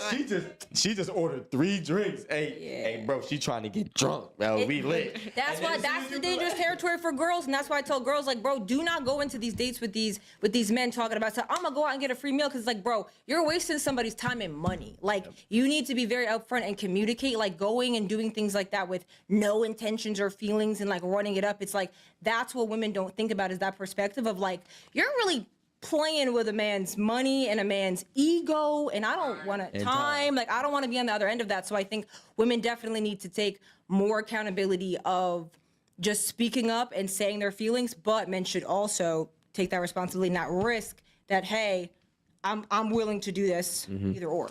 And women also got to understand, they're not the only ones playing that game. So if that man, there's no... It's just crazy for a man to try to use a woman for a free meal. Like, what are you doing? Why is that? Well, wait. What? Why is that crazy? We both eat. My nigga. Yeah. My whole thing is just, again, I say it to the women, but it's just like, if you don't have money and you're broke, you should not be dating. No. You shouldn't be trying to sign up. I'm talking about being hungry. I'm talking about Then we could be friends, and I will buy you a meal as my friend. Why are we on a date? You're in no position to be in a relationship. But I'm in no position to be in a relationship that we're going to be 50-50 in, that we're going to be equals in. Well, I wouldn't be in that dynamic. You don't want to be an equal with your partner. I want to be equal with my partner, but I feel like you... No, ma'am. No, ma'am. She about to say some dumbass No, ma'am. shit. I can smell it. No, ma'am. My philosophies I have for myself, I have for my partner. So my philosophy for myself is I need to be able to provide for myself before I join lives with somebody else. If you're in a position where you cannot afford to eat, I will help you as a friend, but that means that you shouldn't be in a predicament to. But that's not what I'm saying, because I'm able to provide for myself because I showed up to the date alive. Okay, so I've clearly been eating. This sounds like there's some deeper problems. No, it's not a deeper problem. I'm asking a serious question because that's serious. Because I mean, it's okay what he's saying for makes us sense. to spend money on y'all, right? Right. But break it down. These goddamn ads, man. What the fuck is going on with the ads today? Yo, the ads is out of this is ridiculous today, yo. The fuck? Like, there's been 4 different ad breaks in this one video. What the fuck is going on? What is YouTube doing? y'all don't want to spend money on us sometimes? Well, not sometimes. It depends. All the time. It's well, number one, again, the men normally spend money on the women because you're the one asking. So that's where that comes in. If I'm Why asking, aren't you asking? I don't want to. That's cap. Women be like, when are we gonna go on a date? That's your way of asking. That's true. If you ask when are we gonna go on a date, or I don't have to say go on a date, or hey, before we do this, I have whatever fantasy rule that you made up in your own brain of I'm not a 2, fan 3 of dates. that. I'm not a But I'm fan just saying it's happening. So Yeah. like women are. I don't care what you say. She can't tell me she don't do that indirect thing. I Right. haven't met one woman in That my hasn't. life who was not indirectly trying to tell me something. Okay. How about this? Maybe there's a chance you're that one lady in this whole goddamn world I met that ain't did that indirect stuff. Looking at the wig on your head and you have a hat on top of the wig, I'm pretty sure you do Got a hat on indirectness top as of a well. hat. You know, subconsciously asking for dates, just like they subconsciously ask for marriage. Oh, I want a ring before this happened. Oh, I want to get married. I want to be married by this age. And niggas looking at her like, damn, you just really asked me to marry you without really asking. So they do all of this like beating around the bush ways of asking. While saying they're direct. Yeah, while saying they're direct. Yeah. You should have known because I told you 17 hints. Well, yeah, no, you should be direct. But again, this is why you have these conversations in the beginning of like, if we both went into this dynamic with marriage in mind, and now 7 years has gone by, you knew that this is what I wanted, and we're having that conversation, and it's like, hey, you know, I was wondering by this. It's like, well, that's. Well, why don't you just guys take the already had initiative that. then? Take initiative to propose. She already said she's not even asking a man for a date. Yeah. So she's not her saying, not proposal, but her saying changing up her whole script is not going to happen. She's not even asking a man for a date. She's not asking a man for food. He's got to be able to provide, not shelter or anything, because I can take care of myself. So I'm saying, like, why isn't it we both go in this 50-50? And I'm not saying we got to split the checks, but like, you know, you get a date, I get a date, something like I that. think once you're in a relationship, I can. We have to get to the relationship. If you come in and you attempt to date me and I'm paying for everything, why do I want to be in a relationship with you? I don't want to provide for you. You're not a child. Or are you? I mean, I guess it just depends. Me, myself, I would. I have no problem providing for a lady, even when we're going on dates. Now, understand this, Miss Wig. You're not going on any of these big, extravagant dates. Like, that's not happening. You're going to IHOP, you're going to Chili's. That's about it. You're going to one of those things. I don't want to just take you to a drive-thru, okay? I'm not going to do that. But you definitely are going to like IHOPs or Chili's or Applebee's. You might go there. I ain't got no problem doing that. If we're going to one of those 3 places, don't you say Texas Roadhouse? Don't you say anywhere where they provide steak? Like, that's a thing. Like, they live on that steak stuff. They need steak because they all have iron deficiencies. That's why they all chew ice. That's because they don't take care of themselves. But that's a different conversation. The main thing is like, for me, if I'm actually in a dating environment, man, I probably would say $200 max. Max. And that's if I really like you. Really like you. Because it's not going to happen all the time. And if it does, then I don't like you anymore. That's just how it is. I may not be like other men, but you know what I'm saying? I'm also a person that believes in control and having the upper hand at all times. I'm never going to be the one that looks like I have egg on my face. So it's a lot easier to do that if I run the situation and I make sure that the dates, for one, are things that I 100% want to do prior to even wanting to deal with you. always believe that dates should be a thing that I would like to do, and if you like to do it too, then come along type situation. I would never have a date where I'm climbing fucking Stone Mountain because I don't want to do that shit. But if it's under $200 to go get us at a go-kart at Mount Asia, probably down. There's an adult arcade somewhere.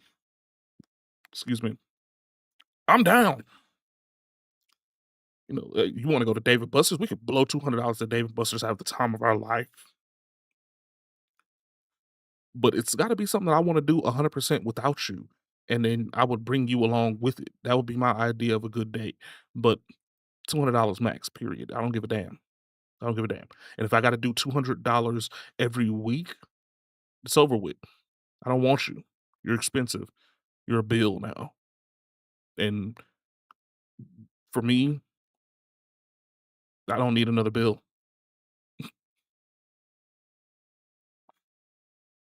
Don't even say any of that. All right. You keep playing around, I'll take you to Olive Garden. You can only get the salad. Because like I think and agree that it's okay for a girl to pick up the tab for a guy that she likes to show him of like, hey, I'm here too. Like my dad like taught me that of like, yo, like you're your boyfriend. You once in a while surprise him that like you know surprise him. Once in a while surprise him is crazy. Yeah, and in the sense of like that from the perspective of a man who's always paying and because there are some men who will not let a woman pay. Like they be going out their way, they be mailing you checks back to your house. Absolutely not. I'm paying for this date. So it's just like some of them it's like all right, they won't take it. But it's like if a man will, it's like okay, like that's a nice thing. But why? Okay, and audience, you guys can answer this question too because I haven't understood. I'm gonna be right back. Y'all can keep watching. Should a woman Rico's hairline show that she's bothers me. capable of doing things if she's going to remove the things that she's shown that she's capable to do when she dates the man?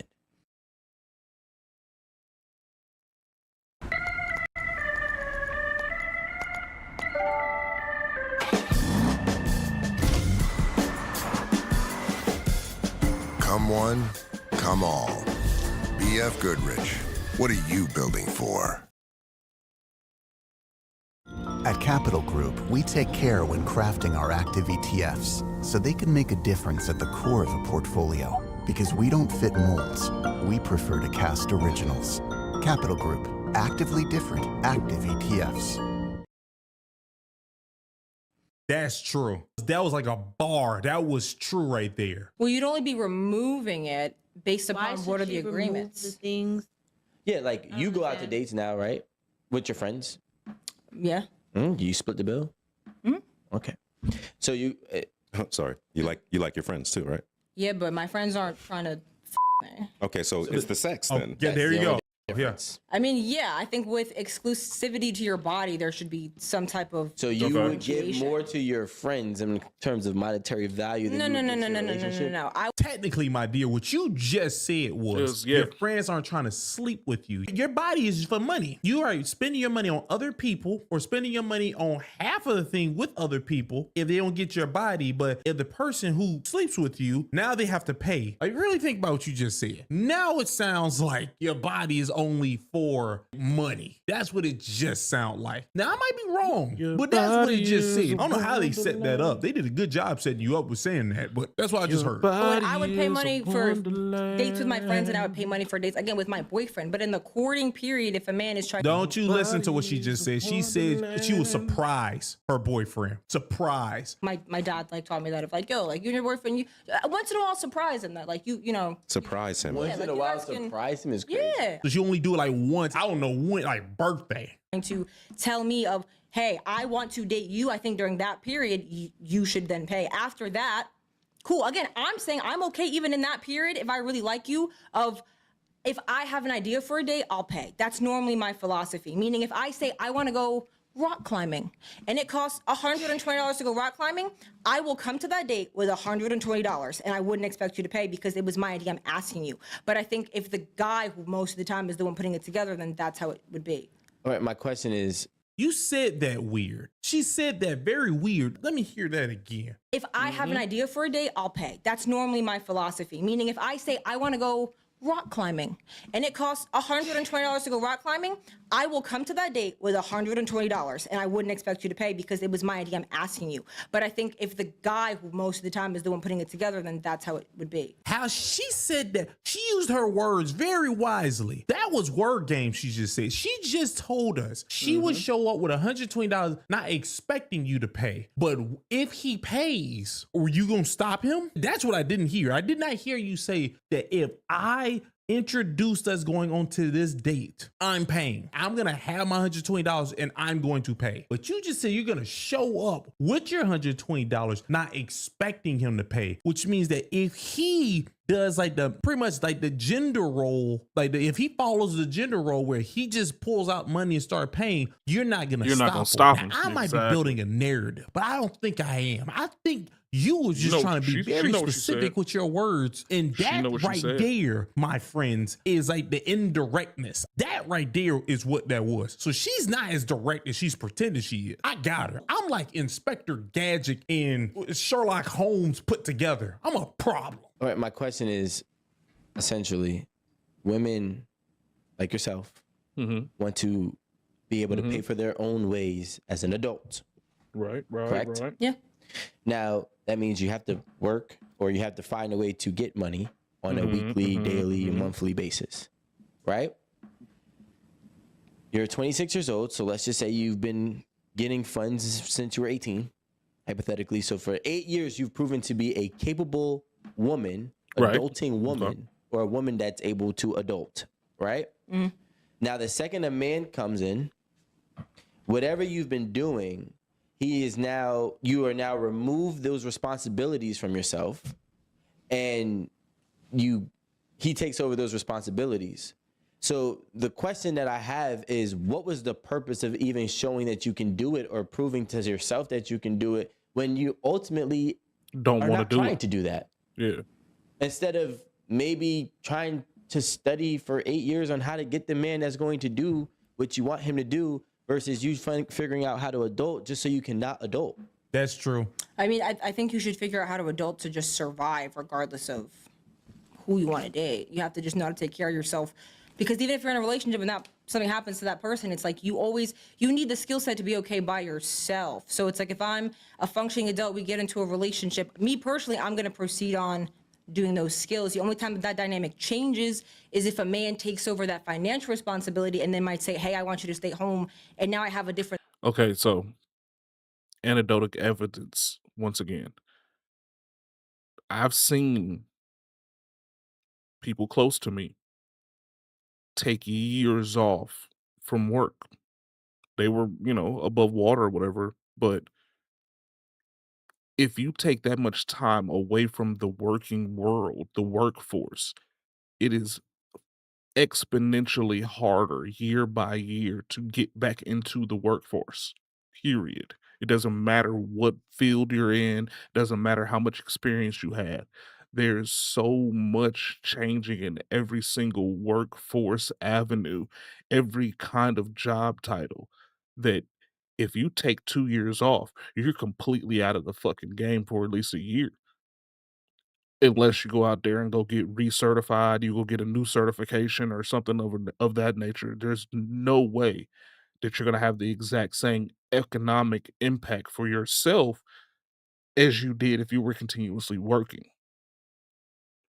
So, the ability these women have to conflate the idea that you're gonna go from a multi-million, a $100,000 a year woman to being a kept woman, and then if all shit hits the fan and this man becomes a paraplegic or some shit and you still in love with him and you want to be there for him, you're not going to be able to go out there and go get $100,000 again. You're not.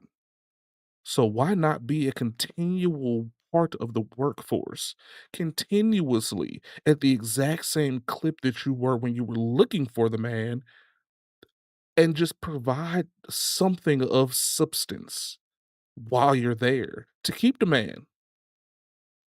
It should be that simple. Why does every woman nowadays, and I mean I'm saying every facetiously, but every woman nowadays wants to be a stay-at-home mom, but nobody wants to be a mom. everybody wants to be a stay-at-home mom, but then also feels that stay-at-home moms are being slaves. So they want to go work for their own money without providing anything to the household, but then still want to claim that they're a stay-at-home mom. Like, it doesn't make any sense. If you want to take away the aspect of you working at all, then take away that aspect and don't worry about it ever again. But then that also means you're going to set yourself up in the long run to either be without or still dependent on this man later on through avenues like alimony and child support. Just be okay with that.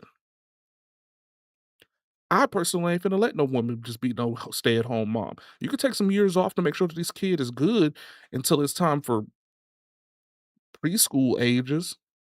Fine. Sit your ass down. I'm pretty sure you got a whole lot of recovering to be doing. And if you a a good woman, probably gonna get seated up again. And you're probably gonna be able to sit down for a little bit longer. I'm just saying. That doesn't work in my house. It doesn't work in my wheelhouse. It doesn't work in my mind because it's absolutely a one-sided situation, and I don't wanna be a complete dictator over your life or your living situation. You need to have stakes in there so you can actually have opinions that I would value, and that's just how I feel. List of responsibilities with that I'm, trading my time for, but I feel like in the beginning, I don't know.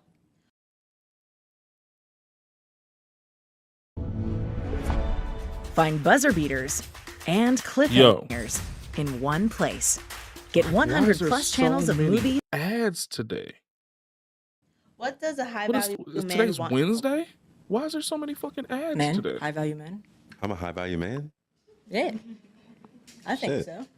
Oh, you know what? Give me a high Chocolate five. Wonder. Hey, I'm saying it. he's always Chocolate talking Wonder. shit. Chocolate Wonder. Chocolate Wonder. So what's valuable to you?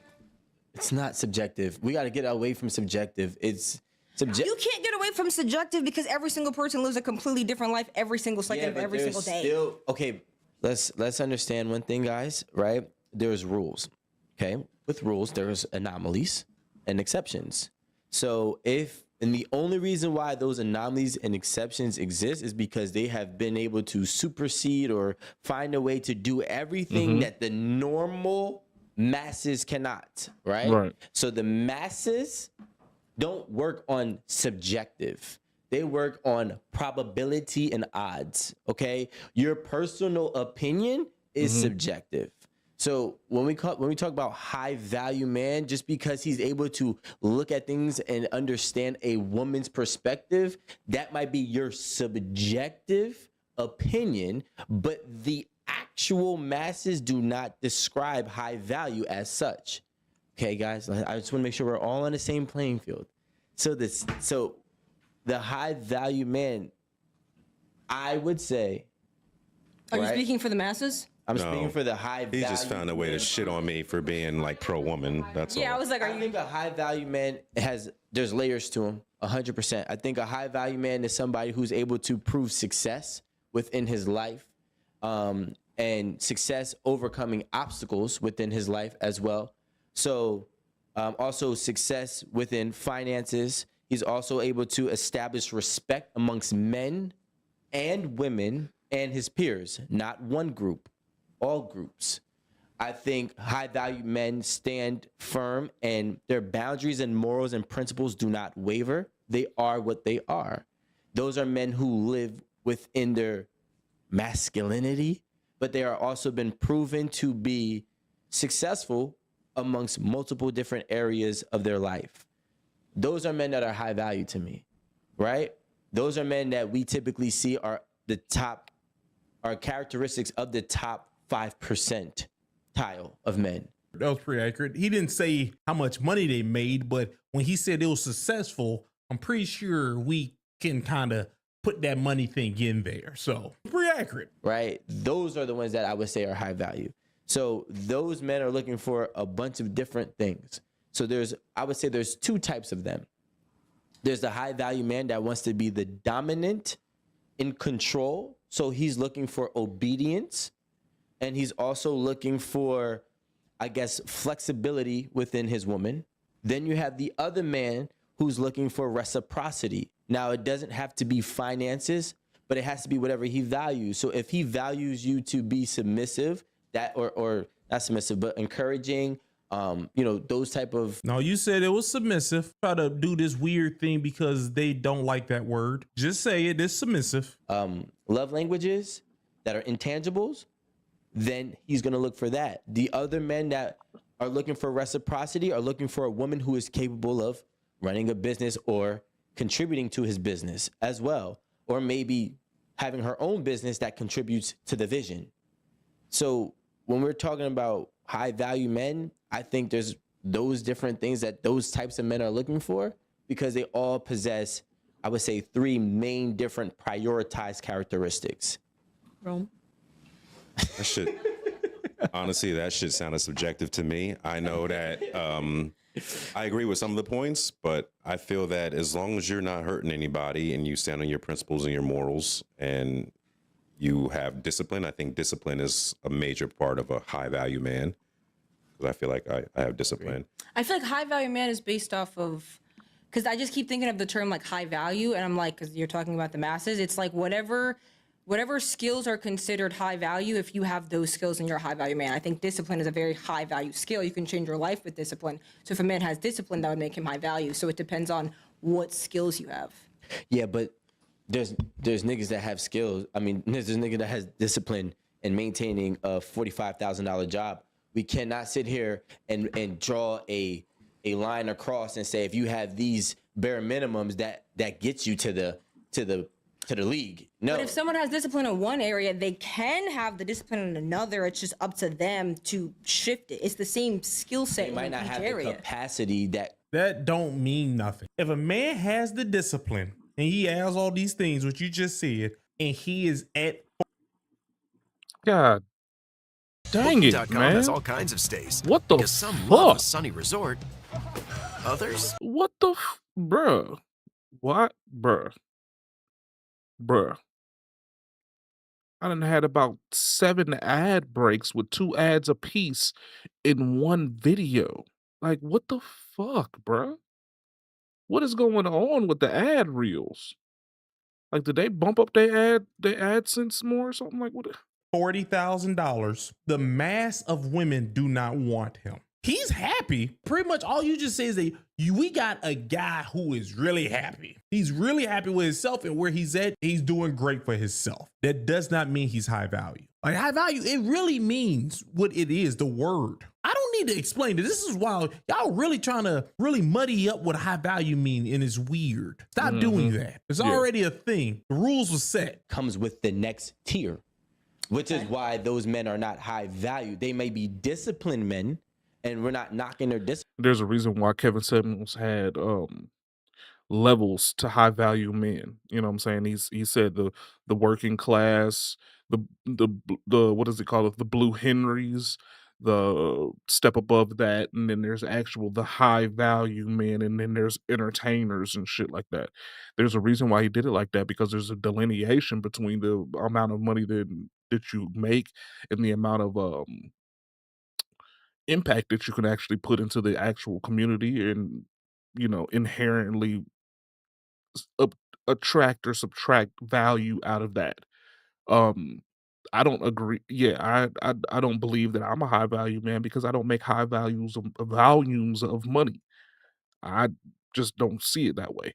Now, I'm a high value man in character, and yes, determination, and what's the other thing that they just said? Dedication and persistence, or whatever the fuck they were just saying just a minute ago. Yeah, I'm high value in those aspects as far as the skills and the actual character traits of it.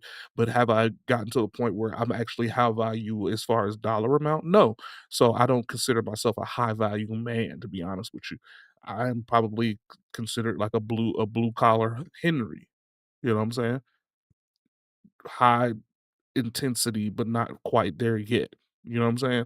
So yeah, there are levels to this shit.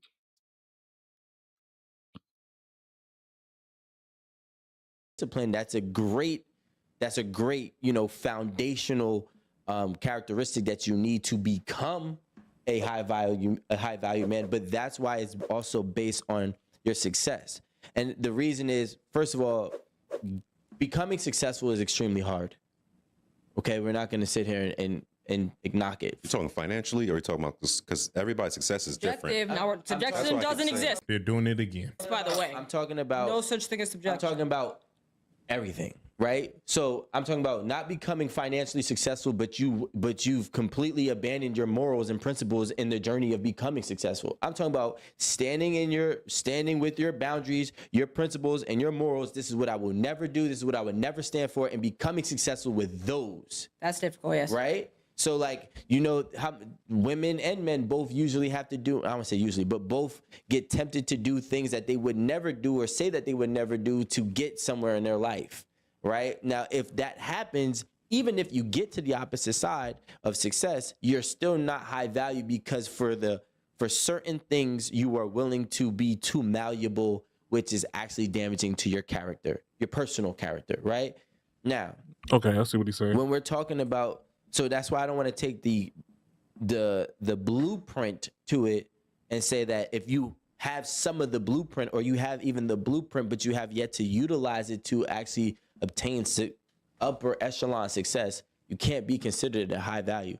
There's a lot of college kids and there's a lot of high school kids who play a sport who are great. And then they go into, but they didn't have the grades. So were they not high value men until they actually became, even though the whole time they were in pursuit and they had the skills? I mean, you had the potential to do it, but you had to actually get it done. I don't know why we think we just talk our way around this thing. Like a high value man, that's like saying that I'm a doctor because like I got the discipline and everything and I'm learning and I'm doing all this stuff to become a doctor. So you might as well call me a doctor. You're not a doctor until you have all these criterias. Until you hit them all, you're not a doctor. But besides that, wig wearer over there, I got her. I told you, I got her. She is crazy. She's not gonna pay for anything. She shouldn't even said all the stuff she was saying. She should just stayed on her square and told everybody that, no.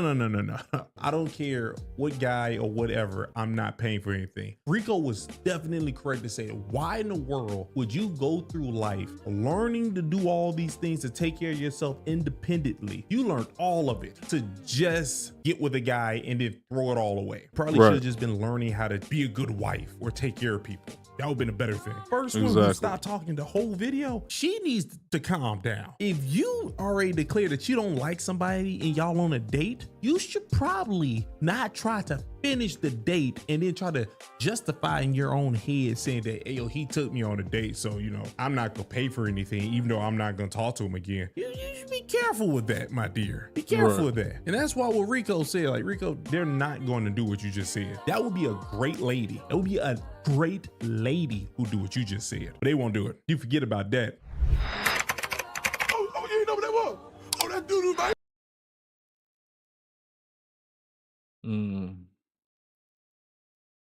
I agree with everything Shaq said, man. Those other two niggas, I don't know. I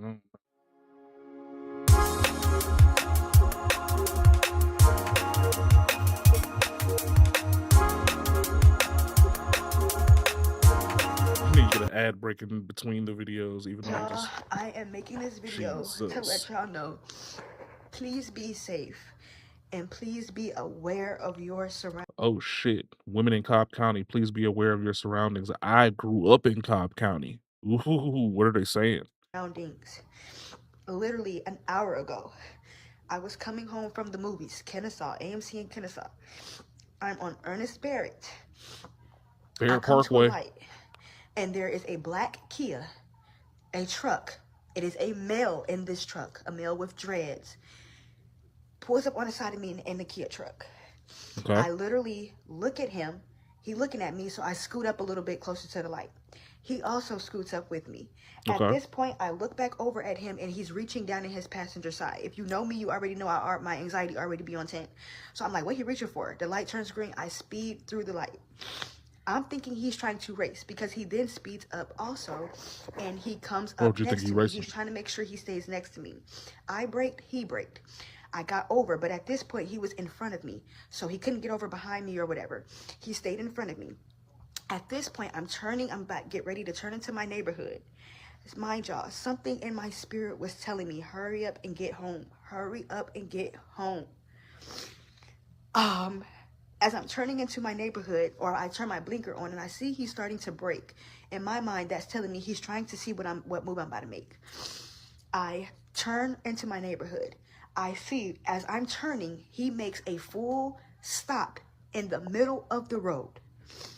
At this point, I know this man is about to follow me.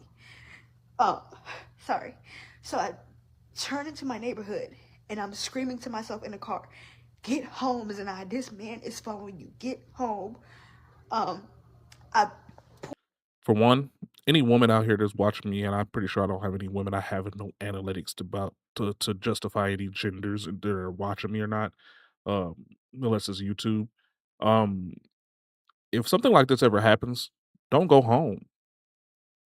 Don't go home if something like this happens. Barrett Parkway has gas stations on both sides of it all over the place. Pull into a gas station. You have a cell phone? Make a call.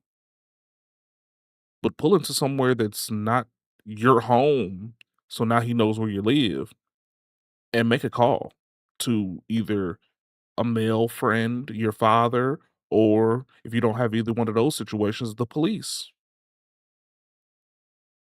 Literally.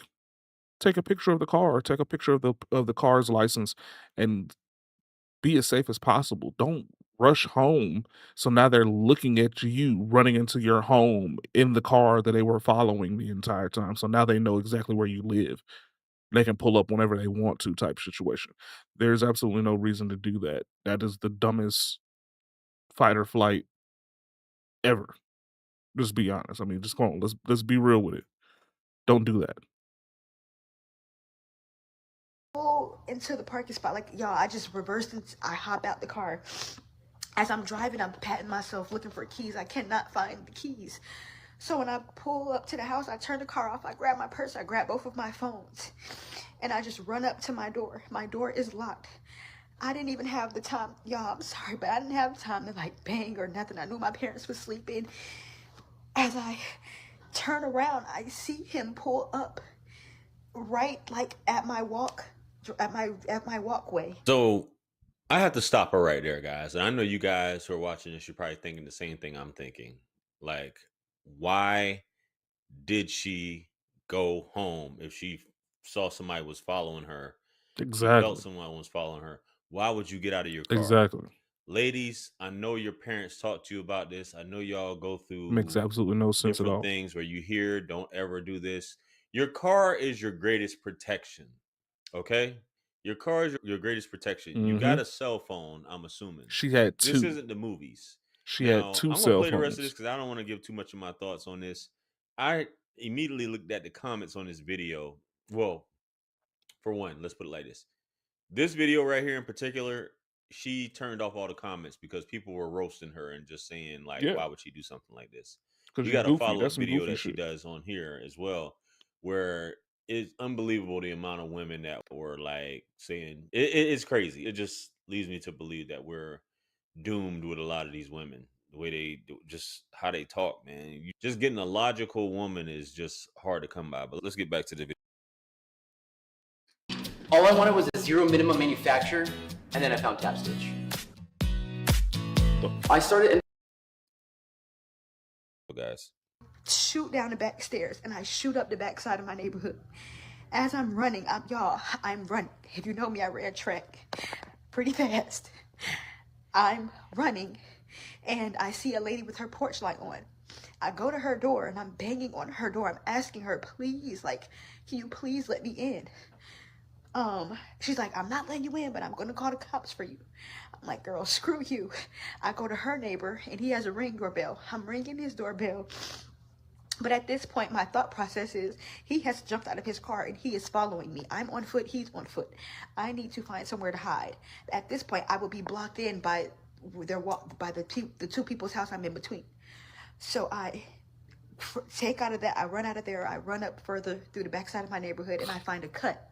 I hide in that cut. I'm on the phone with someone else, and I'm on the phone with the cops.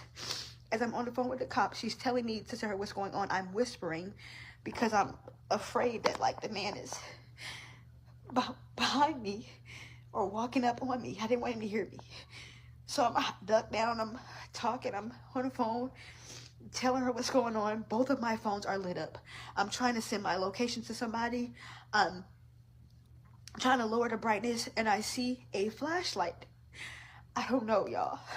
It might have been God. I don't know. But this flashlight, I seen it, but it did not come all the way up to where I was hiding. So once I seen the flashlight go off or turn off, whatever it did, I literally sat there for a few seconds.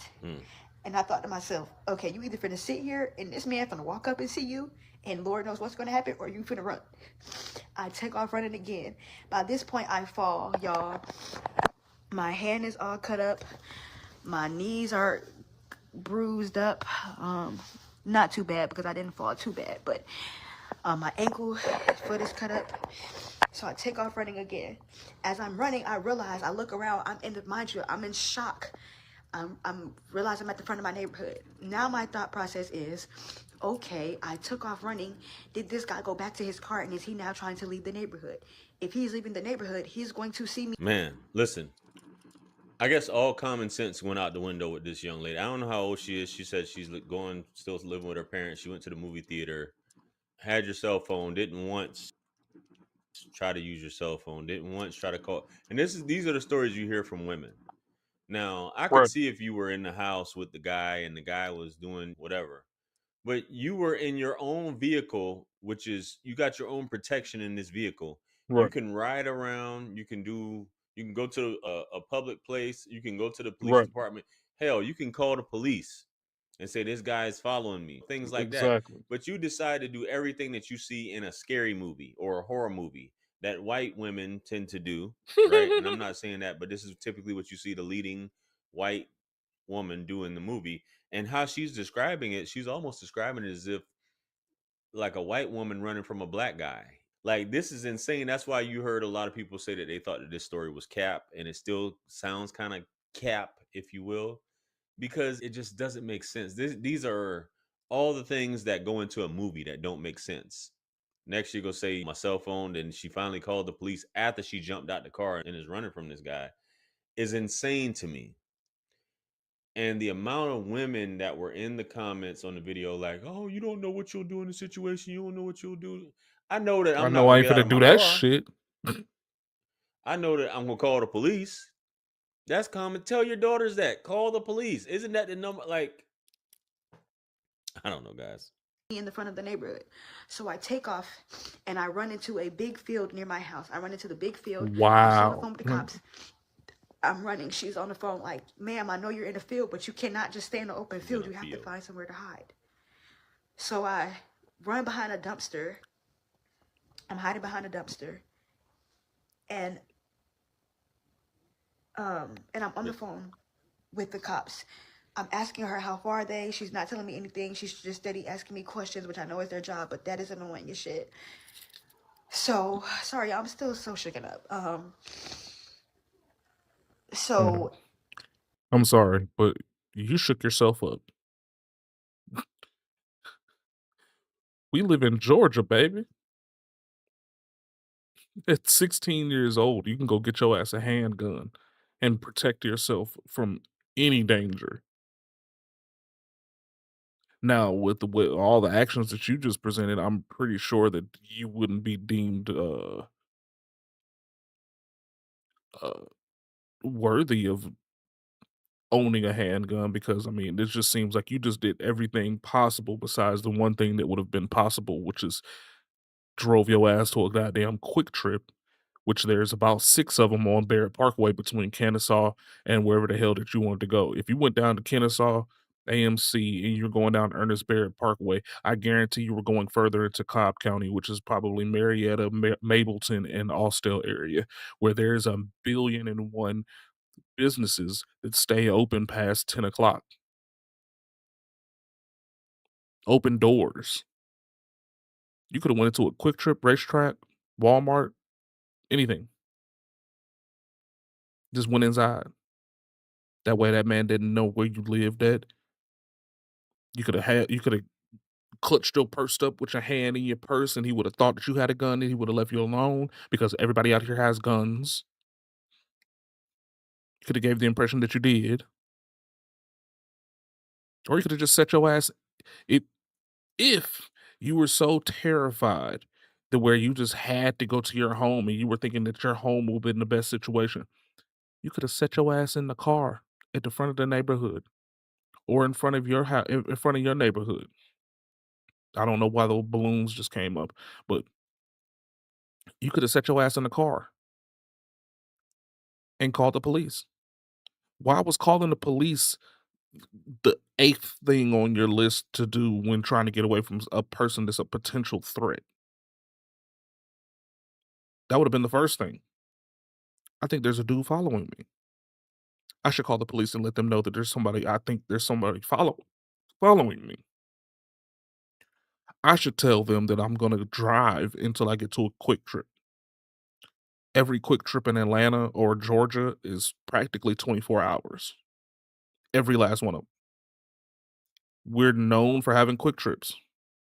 If you didn't want to go to Quick Trip, there's 4 different Waffle Houses on Ernest Barrett Parkway.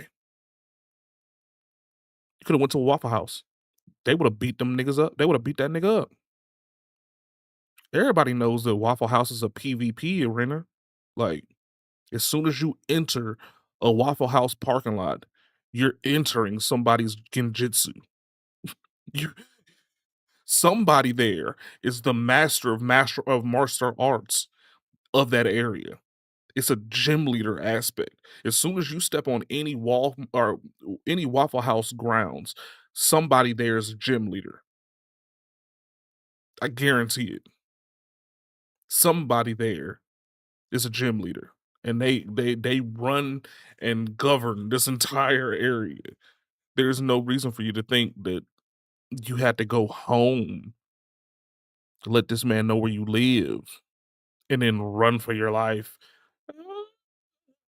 into the darkness, hiding, which makes no sense at all. Just makes no sense. No sense at all. By that point, I am hiding behind the dumpster. There are big restrooms set up, male and female. So I run over there. I'm hiding over there. I don't know why I didn't think of this first, but I call my mom. And as I'm on the phone with my mom, she jumps up. I'm telling her where I'm at. So she's making her way to me. The cop on the phone tells me the cops are on their way. So I see a flashlight, but it's from afar. I could tell it's from afar. I'm thinking of the flashlight I just saw, which was him. So I'm like, okay, if this is him, I have nowhere to go. If I go into a bathroom stall, I'm trapped. So I duck down on the side. Thank God I heard the man say, "This is the police." In that moment, though, I'm like, I don't know if this could be him lying and saying he's the police to get me to come out. I don't know. Yeah. So I just by faith, I just peeked my head out, and it was an officer. I run into the officer's arms. I'm like, please just put me in the backseat of your car, please. Put me in the backseat of your car. Please, my mom is on the way. Just put me in the backseat of your car. He ends up putting me in the backseat of his car. And by that point, my parents were already coming down into the field where I was at. Right. Insane. I threw my purse off. I had to go back and get my purse. Y'all. You threw your purse to further allow the man to get the information. Because if you threw your purse, more than likely you got your ID in there. So now, if he was chasing you, which you're saying he probably was, now he got the ability to know your name and address. Come on. Like, the fuck? Moral of the story is please just be safe. Be aware of your surroundings. Like, thank God that God was on my side and that my instincts kicked in and I was somewhat aware of my surroundings. Your instincts Lord kicked knows in. if I was ditzy and not paying attention or maybe distracted by everything that you did was ditzy and non-aware of your surroundings. Because if you're not able to adapt and figure out how the hell to get yourself out of a situation within your surroundings, you are not aware of your surroundings. If you don't have the wherewithal to say, hey man, somebody's following me, I probably need to call the police. Or, hey, there's somebody chasing me, I need to probably call the police. Or, hey, I'm pulling into my driveway, but this is multiple house or multiple apartment building, he'll never be able to find me if I actually ran up to my home, had my keys in my hands as I'm leaving out of the car. Then you would never have to worry about any of this. I mean, come on. There were so many things that you could have done to prevent all of this headache. And the number one thing would have been to just stay your ass in the car. Or if you felt like you were getting followed, how about you just go to somewhere public and then just hop out and tell somebody at the counter? Because I mean, there's a lot of 24-hour joints out here in Atlanta, especially in Cobb County, especially on Barrett Parkway, a major road. Major road. There's Steak and Shakes, that's 24 hours, Quick Trips, racetracks, 24 hours, Waffle Houses, 24 hours, all on that road. Multiple ones on that road. And this is coming from somebody that actually lived out there. I travel that road on a daily basis before I moved out to the middle of Atlanta. Like, dead ass serious. There's a million different establishments you could have went into to put a barrier between you and whatever threat that would have been going on. Like, you did everything but the smart or responsible thing. By talking to somebody on the phone, I would not have seen that man break. I would not have seen that man turn into my neighborhood. I would not have seen that man pull up in front of my house. I would have known nothing. So please, y'all, be so aware of y'all surroundings. Make sure y'all are staying alert. And if you can avoid it, please make sure if you're going out, you with your homegirls, you with your friends, or you sharing your location with some people, please, y'all, please. I just thank God. Great thing about the Google Career Certificate is no experience is necessary. We are teaching you literally the foundations of project management. I just thank God. We're here to address some of the nasty. So she said the right words. That is very ditzy. That's beyond ditzy how she conducted herself in this situation. Thank you. You're going to get out of your car. You don't have your keys to get into the house. Mm-hmm. Where are your keys to get into the house? You didn't have them at all? The fact that you did all this ripping and running and all this foolishness and you didn't decide to call the police till like 4 or 5 runoffs. You're in a field somewhere. Like it's insane to me. So this has got to be one of the dumbest story times I've ever heard in my life. And I wonder how she was getting prepared for it. All right, let me set the light up. Okay, light's good.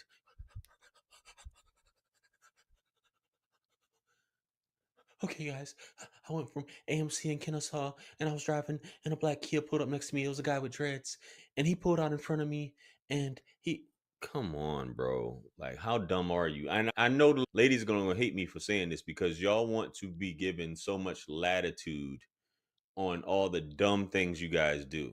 She was scared, JR. She was scared. It didn't dawn once to just call the police or drive to a police station. I guess. I don't know. But I guess Ernest Barrett Parkway. There are 3 different police stations. There's also 2 different fire stations. I mean, this is a long ass street. I'm not gonna lie to you. It's a 4-lane, or actually 8-lane, 4 going one way, 4 going another way, most of the drive. This is through an urban, mostly populated area. You do go through a little bit of a, woodsy on both sides, but you still got 3 lanes on both sides situation. Yes, there are times where you're just riding around in the dark for a little bit. But every time you get to a point where there's lit up street lights and shit like that, there's a Waffle House and there's a racetrack or Quick Trip. You pass by all of these to hurry up and go to your home to where this man can find you. And then not only that, you throw your purse when you actually start, jigging off on him. You can get away from him, but you drop your purse, throw your purse. So now he has definitive information about who you are, where you are, and where you gonna go eventually any damn way. Like, come on. This right here, this video, guys, she's responding to some of the comments that people were saying. But let's see what happens. comments a lot of you guys left on my previous video. Number one, God needs to cover y'all because y'all are sick. Number two, y'all, I'm gonna just address them in increments, okay? Number one, y'all keep saying, the number one comment I keep seeing, why would you lead him to your house? Thank you. I think some of you guys purposely choose not to listen because in the video you can clearly hear me say, I was behind him. And this scenario would have been different if he was riding behind me. At that point of me turning into my neighborhood, I was behind him. So at that point, when I got behind him and he didn't try to get back over behind me, I honestly thought the guy would keep straight up the road. I truly thought that. This girl when I turned into my neighborhood, that is when I realized he braked ahead and was about to make a U-turn. Well, if you realize, don't go home. At that point, I'm already in my neighborhood. The only thing I could think of was get your ass to the goddamn house and run in the house. Number two, you guys said, why did I get out of the car? Yep. The man literally was speeding up to the building. By the time I got upstairs near my door, ran back down, the man literally had my car blocked in. Imagine if I would have sat in the car. Imagine if I would have been in the car a little bit longer. It would have been 1,000% easier for him to do whatever it is he was following me to do. or he followed me to do. No, it that wouldn't just have. didn't You make would have been sense. in the Then I hear car. people say, well, sit in the car, lay on. You would have been in the car. The amount of people that would have heard anything happening while in your car outside, your neighbors would have heard a window getting bust down. Your neighbors would have heard you busting the horn down. They would have heard the alarm for your car if he did do anything crazy. There's so many different things that could have went down to where you would have still been protected and he would have ran off just from your car alone. Like, what is she talking about? Who cares if you blocked in? You're blocked in inside of a car. Y'all, it's 1 a.m. That my first thought is not, oh, people are up right now. My thought is people are sleeping. My parents were sleeping. And you still called your mom and she answered the phone. Guys said, so why didn't you just bang on your door and wait till your parents came to wake up? Y'all, this ain't the horror movies when they bang on the door for an hour while the killer is walking up behind them and they're damn near at their door. That's how you were acting. The man literally was near at the building. I had no choice but to either stand there and bang and bang and bang and wait for my parents. At that point, I'm waiting for the door to open so he can come and grab me from the door. Or number two, he is pulled in front of the building and he can see what door I go inside of. So now he knows exactly where I live. No, he might know the surrounding area of where I stay. He does not know the door, whatever the case may be, because I ran. Well, he does now because you ran and you dropped your purse with your identification in it. So now he knows. And even if he didn't know for sure, I guarantee that your car is registered to your home. If he wanted to do something and he lost sight of you, he would just take down your license plate number. You can look that shit up online for free. Like, what? Didn't seem logic to me for me to just, I don't have to explain shit, honestly. Yeah. That video was for me to spread awareness and let women know, this is a true thing and a real thing happening. Because I had already seen a couple videos about this prior, and I watched them, I prayed over those girls, but it's just something that, a lot of people don't think will hit so close to home. I just thank God that I'm safe, and I pray that God covers y'all that are judging and being nasty, because like I said, shock is one hell of a thing and you don't know what you'll do in no situation. This situation would have been totally different if I was if he was following behind me like the whole time. Behind you. You feel me? Just following. Y'all, I'm not gonna say I have felt like I was being followed before. Somebody get behind you, you see him for a minute, you still driving, you see him for a minute, bust a turn here, don't go to your. This was different. I literally was behind the man. I thought he was gonna keep driving forward. It ain't like he was trailing, but I was behind him. I've never seen where. So you ain't never followed nobody in your rearview mirror? The situation is crazy. You obviously have never moved and then lost the car you were supposed to be following and somehow end up in front of them, and you gotta kind of trail them from behind. You know what I'm saying? I've done that plenty of times. I've been in U-Haul trucks where the car somehow ends up missing the turn, and I gotta follow them after they figure out, "Oh, shit, I missed a turn, and now I'm behind you. I'm behind you, dog. Just follow." And I'm looking in my side mirrors, waiting on them to either do. I was like, "Okay, cool. Just make sure you signal before you're supposed to go where you're supposed to go. Oh, you gonna take a right turn? Make sure you signal before you need to take that right turn, so I can go on and put the signal on and turn with 2 until we get a chance to switch back up." We've done that, but I've done that plenty of times before. People do this. Like, what is she talking about? I just wanted to let women know to be safe, be aware, and yeah. So yeah, y'all be safe and stop judging, please. Nobody judging. You just did some stupid shit. You just Eve did to some me dumb, is stupid shit. basically freedom. It's a giant open universe where you can do whatever you want. You did some dumb shit and You got can called have out really- for it. Ain't nobody judging you. So I'm gonna finish this off as quickly as possible. This chick ain't playing with a What's full going on, deck. Bogos? She's not too bright from what it seems like. Then she's trying to make everybody else seem like they're dumb. You're trying to gaslight your audience. Like, come Right. on, man. Right. You That's know, you're exactly like, what I it don't is. have to explain anything because you realize how dumb. Well, you might have. You realize how dumb you sound. Started sounding dumb You as shit. explain the situation, but you feel like you don't have to explain the dumb moves. Shock is a hell of a thing. Like, bro.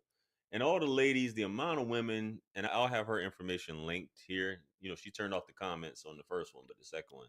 So you guys can read the comments on the second video about how Joints women were and like, "You poor vapes. thing. People don't know. More People so are of a doing joint guy this, than a vape guy, and because the it's vapes really the don't. only thing is the person who was chasing after you. The taste This, that, isn't and the really all third." that there, The as much as I amount would like it to of be. But just lack of accountability joints and for lack sure. of common It's a little sense in this quicker was for insane. me.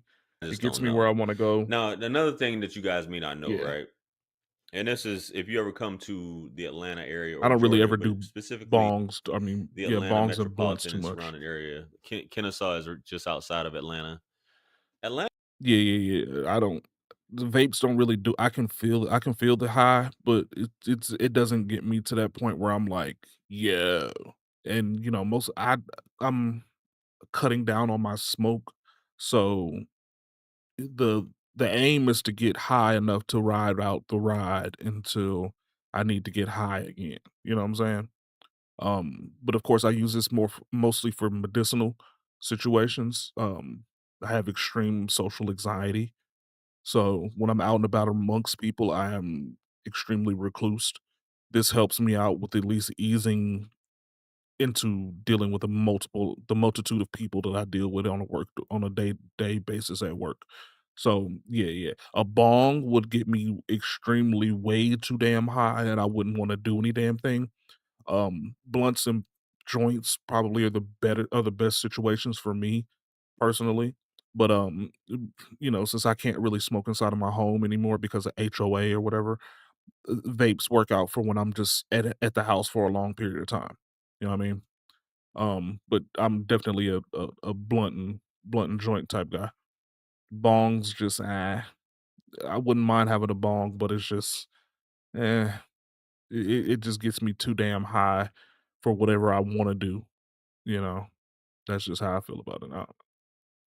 Let's see what he says about the shit here Atlanta towards is the an end of this open video. carry state. You don't have to have a license to open carry or There you go. conceal carry, for lack of a better term. You can have it on you. So you in Atlanta, you might as well. Yeah. I'm in a condo. I'm in a condo, and this is more so of a new rule that they just got when I got a new HO. We got a new HOA company to run it, but we had a dumbass situation where just kind of we're not too far away from a college campus, and we had a bunch of college kids that actually rent here in this condominium complex, and they had a party, and everybody was out there smoking and drinking way too damn much. Oh yeah. Apartment, who gives a fuck? I used to smoke my apartments out all the time, man. I smoke my damn mom's townhouse out all the time. Yeah, I be smoking. But like, yeah, they just made a new policy, and to be honest with you, I'd rather not get the HOA fine I mean, the fine is a minimum of $1,000. I'm not finna pay that shit. Uh, yeah, yeah. Um, I okay, so I have a caveat with that. I like my HOA for all the things that they do, but I just don't like the idea of the governing body. Yeah. I don't have any annoying Karens in this neighborhood because everybody's pretty much between the ages of 24 and 54. We're all pretty much black people that live in this neighborhood. So, I mean, it's not like it's a big issue of people like spying on you or anything like that. But when you have a bunch of people having a pool party outside during an open house for multiple units, and they're outside on the pool listening to Young Thug and smoking big ass fucking gorilla fingers, it does have it has a bad taste as far as community goes. You know what I'm saying? And when it comes down to the kind of complex that I live in, the more people that are actually occupying the units that actually owners, the better for everybody. And it's hard to get people to come up in here and want to be owners or at least conductive owners when you're outside at the community pool where we do have kids smoking gorilla fingers.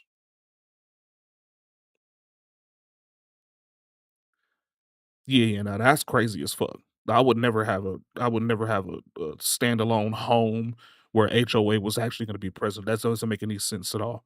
But, like, condominium, I mean, I can bend to that a little bit because, I mean, we are technically still all connected, you know? I mean, Imma hit the Benjamin. I'm gonna hit the Benjamin every blue moon up in this bitch. I don't care. But, as a person that was already trying to dial back on my smoke, it doesn't bother me that I only smoke on the way to work or on the way home. It doesn't bother me at all because I smoke in my car any damn way. Doesn't make no difference.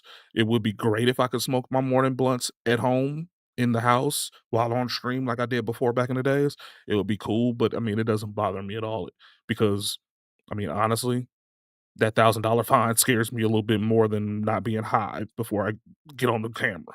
You know, I'm just saying.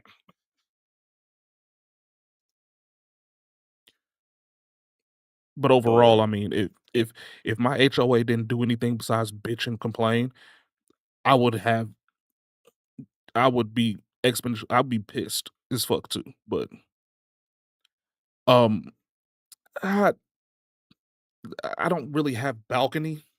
I have there's this big ass fucking French door that goes it's about 10 feet.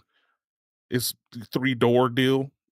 It really isn't like a balcony, but it's just like a big ass window door opening type thing. I have 2 of them. I have one in the other room and one in the living room over there. And, you know, I could probably do it, but then, you know, the people that bitch and complain about the smoke would probably smell the smoke and then not only that, see exactly where the hell I'm looking. In Canada, it's legal, so it's the same. Yeah, yeah. That's a big thing too, man. Where I live at in the States, it's not legal. It is highly illegal still. Um, you could easily still get locked up for, possession. Now, I do live in this city where it's decriminalized, but you could still end up getting fines from the city for having, you know, the amount that I would deem acceptable for a week and a half or 2 weeks or a month worth of pleasurable experiences. But, yeah, yeah, it's still highly illegal where I live, but, it's just decriminalized, so, you know, there's no point of me getting a ticket from the city and then still getting $1,000 fine from my HOA just to light up real quick, you know? Doesn't make too much sense. But, I mean, if it came down to it, I mean, you know, like I said, I could light up and blow out the window. I mean, I got those big ass doors on both sides of my damn condo, so, I mean, it's not like it's a crazy situation, but, you know, it just it just ain't really worth it when I'm already kinda trying to tone down my smoke intake anyways. Expect or assume that everybody has a gun on them. So for a dude to randomly be chasing after some woman And or another thing whatever, too is out here, if you do get a certain amount of what is it called? Encounters with the law that have to do with illegal substances, they have the ability to take away your ability to own firearms. I like my firearms, so I just don't want to run into the cops a whole lot because that'll definitely impact that. You know, or in the car, not knowing whether she got a pistol or not is insane, and the chase after her is insane. right? Not to say it can't happen, but yo, I don't know. Guys, let me know what you think about this crazy shit right here. Comment below. That chick is Like, share, goofy as comment, and fuck. subscribe. Much blessings and abundance. Stick Chick around for is the next goofy videos. It's as gonna pop up on the fuck. screen.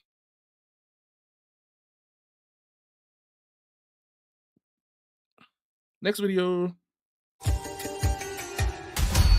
Hello again. Am I really moving to New York City? Yeah. Well, Big time. It's a federal law. Do you be able to own a gun at all times or in anywhere in the entire Americas? But it's state by state that you can do whatever the hell you want to with it. Um, I have a Glock 31. It's the special edition 15 15 cartridge 357s.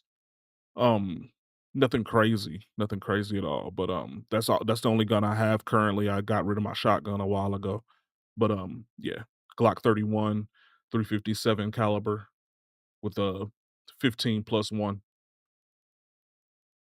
I love that gun. Love it. It's the closest thing that you can get to a Desert Eagle without putting yourself in any kind of legal trouble if you do shoot somebody. It's not one of those Sig Sawyers that you can go off by mistake. No, no, no, no, no, no. It's let's see. Actually, let me show you real quick because we got gun lessons.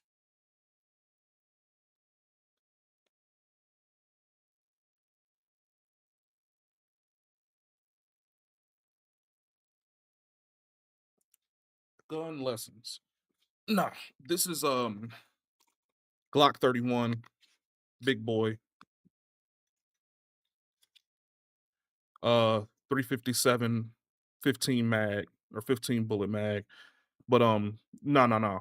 With this, it's almost practically impossible for it to actually go off on its own without let's pause that. It's impossible for it to go off on its own without having some kind of trigger manipulation. Um I do have a safety trigger as well as I'd never really cock it and just have it with the safety trigger not. So yeah, yeah, you got the bump in there. Yeah, yeah, yeah, yeah. You definitely could, but like I said, I have a safety trigger, which means I have this extra pin in here that has to be depressed before I can even press the gun, before I can press the trigger. Also, like I said, I never really walk around with it completely hot. I do have my what you call it in practically at all times, but I never have it hot and ready. It's never going to be a extended trigger. I always make sure that it's back depressed with nothing in the chamber at all, nothing in the yeah. Always do that. Now, if it were to be like this and I had my cartridge in or my magazine or whatever the hell you want to call it, then I would probably have a lot of issues with that kind of bump. But then I also have, like I said, the safety trigger. So, you know, it's not that much of an issue for somebody like me. Exactly. We do hot and ready. We always have the mag ready, and I got a appendix carry too, so I'm ready at all times, and I keep mags everywhere, and they're all ready to go. They all 357s loaded to the gills. So yeah, yeah, yeah. I mean, you could definitely. I've dropped my gun plenty of times, and I've had no issues because I do keep my trigger back. I don't keep anything in the head, so I would have to at least pull out to tap and then go about my business. So, but like I said, with this being Like I said, this is a Glock 31. This is the closest thing that you can get for home defense that's to a Desert Eagle. It's the biggest Glock in production, period. Most of the time, by the time I pull this big motherfucker out, people are gone. Just gonna be honest. Most of the time, by the time I pull this big yippee-ki-yay ass motherfucker out, people have already dawned about their business for the most part. You know what I'm saying? And it also doesn't help either that like I got gold teeth, I got grill, and I'm 6'2". You know, so a lot of times, you know, by the time anybody is that deep impressed to want to do anything, if that big motherfucker comes out, they probably already scattering, you know. But you do get some people every blue moon that don't give a damn, and you know, got to do a little bit more pressing. But yeah, man. I'm planning on getting a micro Roni, if you ever heard one of those, for this, and then going in back and get a Ruger. I want to get a Ruger ACP. But I want to get a micro Roni for that so I can AR that bitch. You know what I mean? I would love to have that. That's the next move I'm gonna do after I get these rims for the car. Protect myself.